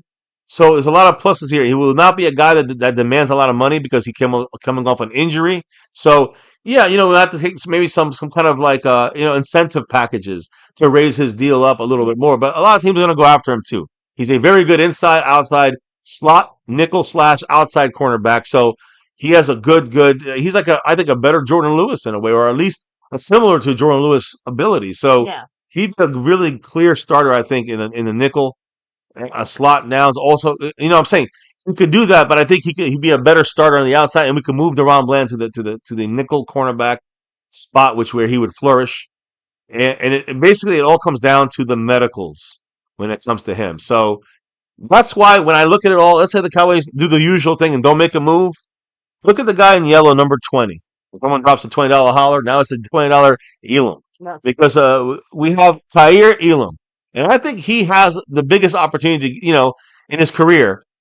Now really on the verge of maybe starting for the Cowboys, especially in training camp. Because what role will he play with the Cowboys? In college, he had all the tools, to project as a quality starting cornerback on the outside. So he's not a nickel. He's just an outside corner, which would, again, force Bland to the nickel, which would be exactly what we need. So Kaiir Elam is the kind of guy that you want maybe playing on the outside. Does he have the ability? He played with the Bills. He was a boundary guy. He's an outside cornerback. But he was really not able to get on the field for multiple reasons. Some for injuries in the beginning, and then he was just on the sideline as a backup for a couple of years. So far this offseason, Elam has shown some real great stuff at the OTAs. I know it's just OTAs, but he's shown more positive than negative, which is a good sign going forward with someone there's a lot of still uncertainty about, with someone like Kaiir Elam. So I do think he has a big opportunity this year to maybe be our fourth guy. You got Kalen Carson in there. You got a couple guys. You got Josh Butler, who's still coming back from his torn ACL. So you got guys here that have abilities to be like 4s and 5s and 6s of our cornerback core. after Trayvon Diggs comes back. You know what I'm saying? I think that, Mukuamu could be a good backup nickel. Keeman Hall's a good practice squad kind of guy, or, one of those guys you could bring up. So we've got a lot of guys here that can play. We just got to find the right guys. So to me, guys, right now, Elam's going to have a lot of opportunities with this defense with guys like Trayvon Diggs out, guys like Savon Rebel, Jr., the rookie. His ability to play not 100% yet. So Elam's going to be pushed into a starter role early in training camp, and we'll see how he does in the preseason. I think that's going to be a key if the Cowboys make a deal on any cornerbacks going forward. Remember, they have a deal too still waiting with maybe a receiver, or I think a receiver with a running back or a cornerback. I think this is one of those question marks. Can Kaiir Elam prove himself and take this opportunity to be a starter for a week or two, or these OTAs, these mini camps, training camp, and not force the Cowboys' hand to go and get another cornerback. We'll see what happens. But he's going to get, again, his chance to be a starter early in this preseason. Elam's going to have opportunities to prove himself, get decent. If he can play well, he'll get a decent payday in 2026. Cowboys maybe, but maybe another team gets us a fifth or sixth round top pick. I'm just saying, a lot hangs in store here for the Cowboys. He's an upgrade over what the Cowboys had on the depth chart last year, let's be honest, especially going into this year. I'm sorry, going into this year, not last year, but he's due only $2.5 million in 2025. And we got him on a day 3 swap. So we went down one round to pick him up with the Bills. It's more than worth it, guys. I'm sorry, we didn't go. We went down. We gave up a fifth, sixth rounder for him, fifth rounder for Elam. He needs to play that backup, stud corner that we can count on for a game or two. That's the way I believe. Jalen Carson hopefully develops into that. We'll have to see. And hopefully a rookie like Revel can get over the injury stuff and turn into that sooner. Mukuamu can be, these other guys can be solid backups. So we need those starters back. Bland, Diggs, and we'll see if Revel can do it. And after that, Elam can be that fourth guy. Jalen Carson can be that fifth guy. Now shit sounds good at cornerback at that point. If you get these guys in the field. It's a very different discussion. Mukuamu is our slot, and then we can throw in guys like Butler and Hall and Booth. These guys now become the squad guys instead of starters. You guys feel me? Yeah. That's the difference between the Cowboys, the way they should do things and the way they do things. They have guys that become starters that should be practice squad guys because they didn't do the right, moves earlier in the season. We talked our heads off about this. We've been on here for over 2 hours. I know we got a little bit more from the wife here, but that's my portion of things. The next thing coming up, like I said, June 2nd and 3rd and June 5th for the OTAs, and then June 10th, 11th, and 12th, mandatory minicamp. After that, late July, training camp in Oxnard, California, and then preseason in early August. That's the Cowboys schedule from here. I'm all caught up on my side, baby. I know you got a couple things to say. Take it away. Of course. So, you kind of already touched on the Overshown thing, so I'm not gonna get back into that. But I did want to touch on what I said was the culture discussion. So, as we know, obviously, Schottenheimer, new coach, doing things a different way.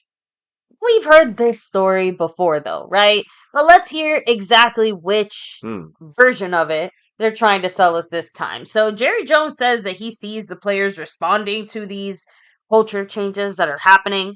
Apparently, there's been music blasting at every practice. Schottenheimer put a ping pong table in the middle of the locker room. You kind of mentioned he changed up some of the locker assignments. That's part of that culture change. He wants players to feel, basically, he wants them to feel at home at the start. He wants to make it a place where the players want to be at. They want to spend time with each other. They want to spend time with the coaches. So, he also says that he personally likes playing ping pong, and he likes the competitiveness that it comes out of the players. Like, even when they're just kind of goofing off and chilling with each other, they're like competing each other and shit talking each other. Schottenheimer says it doesn't matter if you're offense, defense, special teams, like those barriers don't exist in the context of the locker room.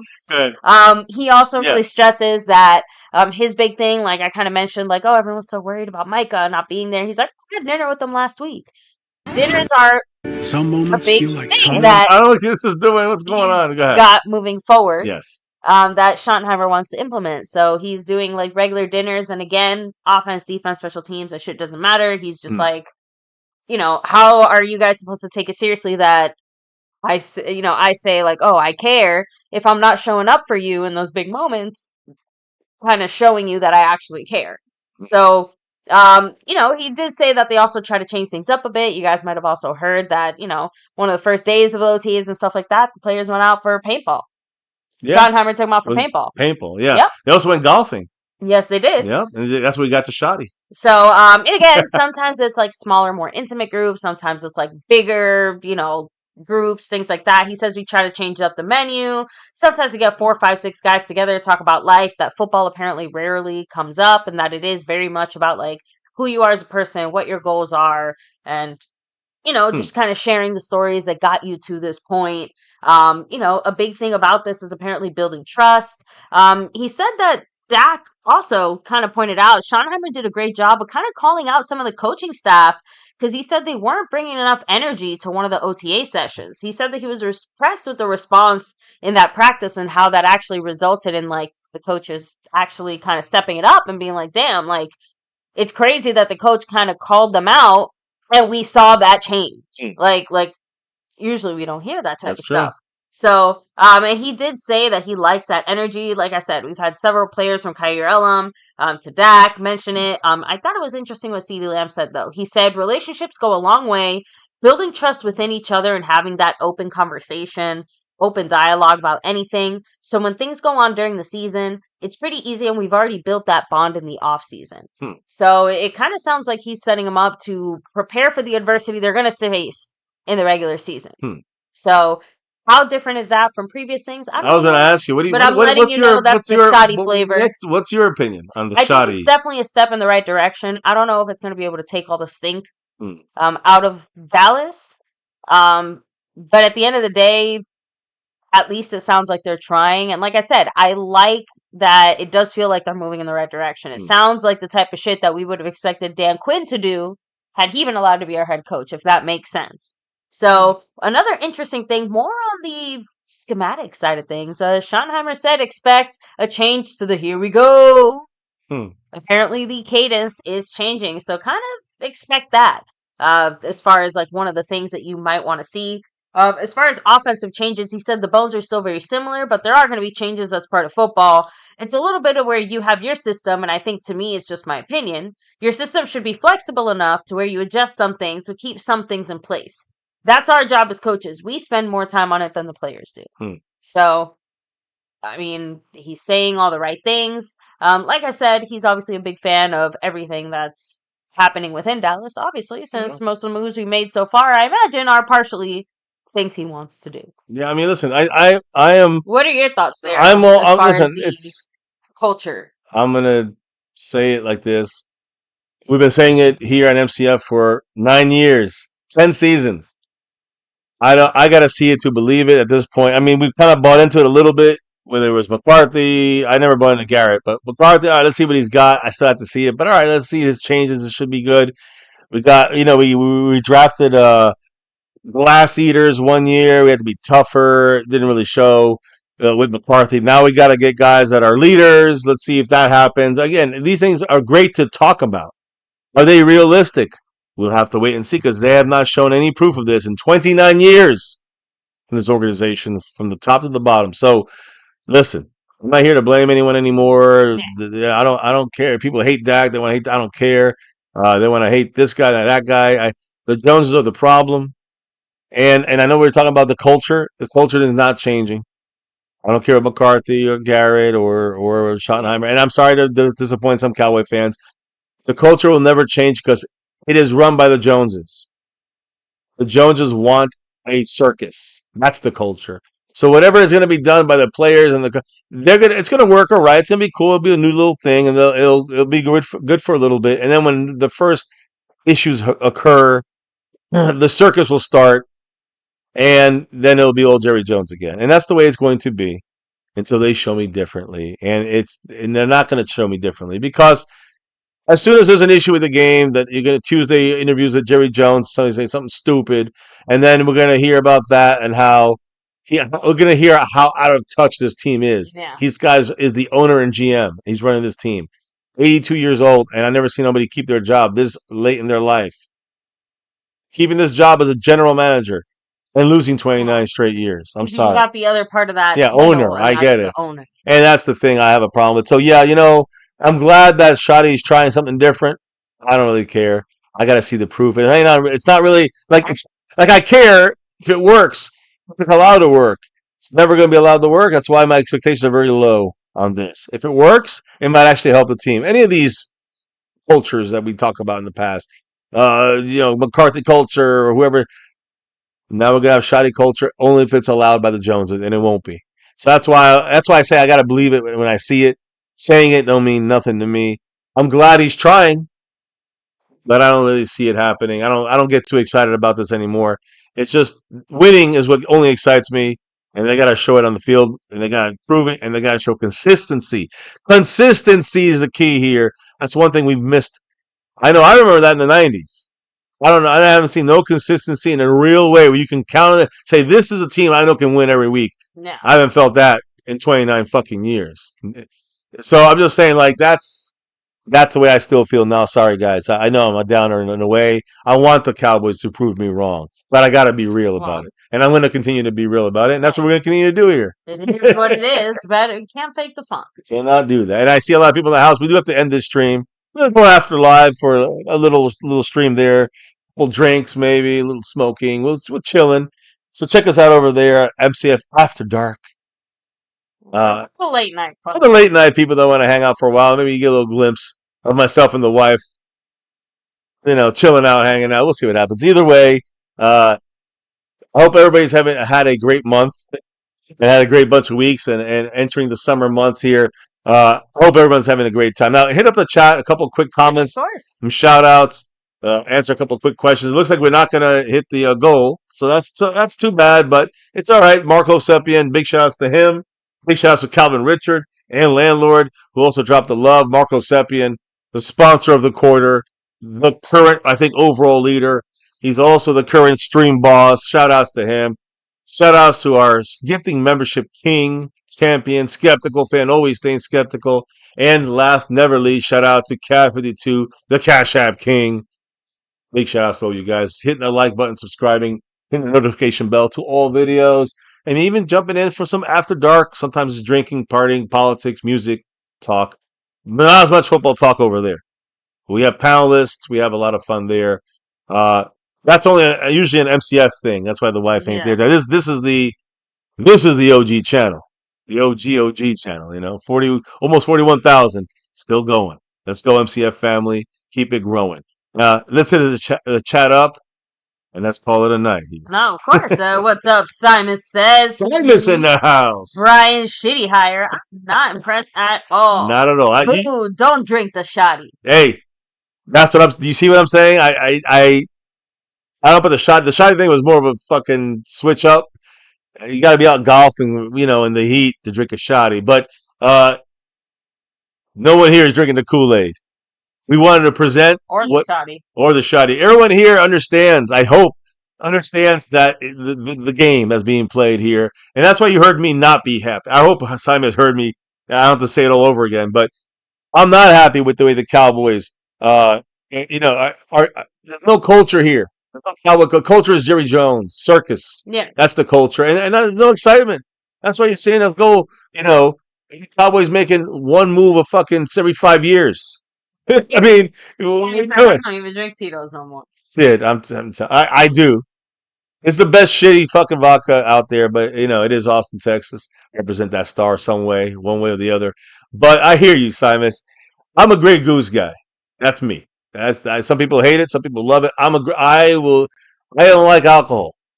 None of it. But the only alcohol I do like, and that's why I won't buy it, is Grey Goose. I will not buy Grey Goose because I don't be like, this shit's good. Let me keep drinking a little more. And I don't want to do that. So, I never really was into drinking ever at all, but me, the greens, how that goes. But when it comes to the alcohol stuff, I ain't even care about none of that shit. But I will say this. If you put down some Grey Goose, I'm drinking it, and there's no doubts about that. And there's no shotties either. I'm not fooled by these guys. Simon knows. We've been doing this for 10 seasons, 9 years on YouTube. It's the same old fucking shit. 29 years of this shit with Jerry Jones running this fucking team into the ground. GM, 82 years old. GM losing 29 years in a row. Fucking GM still? You lose your fucking job at 82 years old. Yeah. You lose your job at 62 years old. Fucking get the fuck out of here with that shit with Jerry Jones. Anyways, listen. Can't help it. Plus, it has been the younger coaches that have won more often than not, and the older coaches, it's been basically Andy Reid. Outside of that, just I guess so. There. I'm gonna say this. Younger's a relative term. Show me the results. I'm done with the playing the games with the Joneses. I'm done with that shit. Show me results. I'm not here to fucking talk bullshit to everybody. And you know, in the beginning, we're like, can they make a move? Will they make a move when we started this channel? But you know what? What's going on here? This shit never ends. English 800 before I drink shoddy. So listen. I said, don't drink the wrong shoddy. You'll be hugging the potties. Oh, fuck that. I ain't drinking no shoddy. I'll drink some Tito's with a chaser. That's me. I admit it. So be it. Hey, listen, guys. Jump over MCF After Dark in the next half hour, 45 minutes. We're going live there for a couple hours and just chilling, hanging out, partying a little bit as we end the month of May. Not just here. Do the month of May here. And start and end the month of May here at MCF, My Cowboys Family. But we will be kicking off another stream or two in the next couple of weeks before the long, cold off season really hits hard. And there's like 5-6 weeks of 0.0 news, hopefully for the Cowboys. You know them with the law. Cowboys always getting involved into fucking law. Yeah. So you might hear them pop up in those 6 weeks. I'll hopefully, not that I would, hopefully not. And much love to you as well, Simon. Simon, much love. Always respecting the main guy there. The main man, Simon, says, appreciate him. And hey, he's having some fun right now in Japan. Really? Yeah, baby. You got. I'm sorry. The wife is dying to go. So we have a plan, a 5-year plan going to Japan and seeing everything. I know. As you can see, family responsibilities obviously come first. Yes, family first. But you know, kids are almost. Daughter's out the house this summer, which is heartbreaking to me. Son's gonna be out the house in 3 years after that. Trust me. We'll be in Japan doing we have specific things that the wife wants done. Enjoy yourself, man. Simon. Yes, it is fucking awesome, and I love watching the videos he posts there while there. It's fantastic. So enjoy yourself. Time of a lifetime over there. He's having time of his life. So enjoy that, and hey, go Cowboys, no matter where you are, no matter what. Like we're showing right now, we ain't buying nothing for fucking Jerry Jones. I'm not going to a fucking game, Jerry Jones. I'm not giving you a fucking penny. Jerry Jones, but you know what we got? We got gear for years, baby, and we're going to keep repping it. Always repping that star over everything, no matter fucking what. Fuck Jerry Jones. It's the star over Jerry Jones, the star over Emmitt Smith, the star over Tom Landry. It's the star over everything. At least here it is on MCF, My Cowboys Family. On that note, I don't know if there's any other. I know we have to go to some comments and thoughts in there. Scorpio, huge shout out to you. Appreciate you. Much love. We have Thomas Garrett, the Superior. Garrett. Meatball Ron, C. Bass in the house. Of course, the man, Mark Hosepi. Yeah. Burn Bar. Huge shout out to you, Bong Dang. We have, let me see who else is here. Hot Wheel Hunter 2.0. Let me see. Howard Washington, Wilson Santiago. I know we had more people here. I can't really scroll back that far on my side. So, again, thanks to everybody here chilling, hanging with us. Don't forget to take a second to hit like, subscribe. Hit the bell. Follow us anywhere and everywhere at My Cowboys Family. Hop the Discord. Link is down below. A final shout out to the stream boss, Marco Sepia, fully loaded. He's not just a stream boss. He's the sponsor of the quarter. Yeah, and he's got 100 points there. Still fully loaded. He's also the leader. I think he's the leader on the overall board. For now, I think so. For now, he is. He made a big jump there. Of course, Cap 52 repping it Cash App style. And the membership gifting champ, Skeptical Fan. Cap 52 Cash App King, Skeptical Fan, Gifting King. Thank you, guys. Appreciate you all. Can't do this without you all. And, baby, let them know why we do this each and every chance we get on our Dallas Cowboys. Oh, it's that navy blue, that silver, too, and that star over everything. Win, lose, or draw, good, bad, or ugly here on this channel. It's that star over everything. And here for 9 years on YouTube, literally one exactly month away from 9 years on this thing called YouTube on the internet. 10 seasons of doing Dallas Cowboy internet podcast, football, whatever you want to call this shit. Just passionate, fandom. Never forget, never ever forget the number one thing here, now, and forever. I'm my Cowboys family. As always, say it with us, say it loud. Go Cowboys! Let's get that 6 and beyond one day soon. Before I die, please. Thank you. I know I'm asking for a lot there. Thank you all for rocking with us all night long. Thank you all for waiting with us for a month for the streams and the ups and downs of life that we have to deal with on our side, whether it's work, family, graduations, medical stuff with family. So thank you all for rocking with us, and for those keeping watch over on After Dark and After Dark 2, MCF After Dark, MCF After Dark 2. Thank you all for there.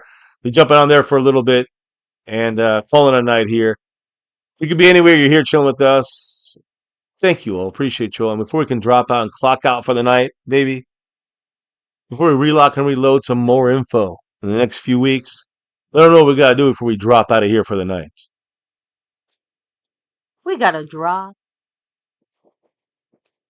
the beat. And the beat's been dropped, and it's a wrap right here. M-My-C Cowboys F family. My Cowboys family. You could be anywhere. You guys are here watching the replay, hitting that like, subscribe, that bell, all that good stuff. Thank you all for repping that star for everything. And also, thank you all for dropping the knowledge in the chat all night long. Thank you to Mark Hopesepian, Calvin Richard, Landlord, dropping the love from above. And thank you all for dropping in for the news, info, and updates on our Dallas Cowboys. Right there. Boom. OTA's about finishing up in 1 week. Then mandatory minicamp. Then 6 weeks of silence. And then training camp and beyond. A lot of questions to be answered. We talked about them all here in MCF. It's about that navy blue, that silver too, and that star over everything. Never, ever forget the number one thing right here, my Cowboys family. You guys. Thank you all for rocking with us. Hit that like button for the stream. Hit subscribe for the channel. Hit the notification bell for all videos so you know when we're going live or dropping a short, dropping a video. Check it all out. If you're watching this on replay, comment down below. Make sure you follow us in the Discord. Make sure you follow us on Twitter, X, whatever it's called, all social media, at My Cowboys Family. Stay safe, everyone, and never, ever forget.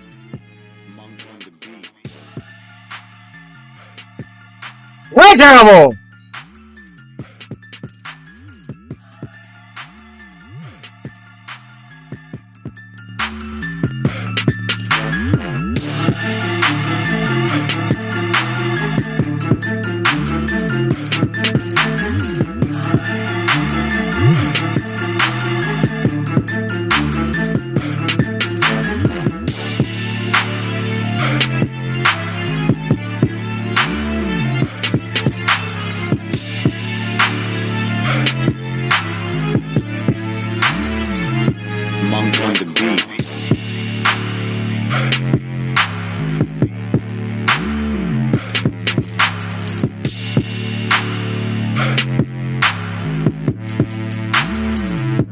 Monk on the beat.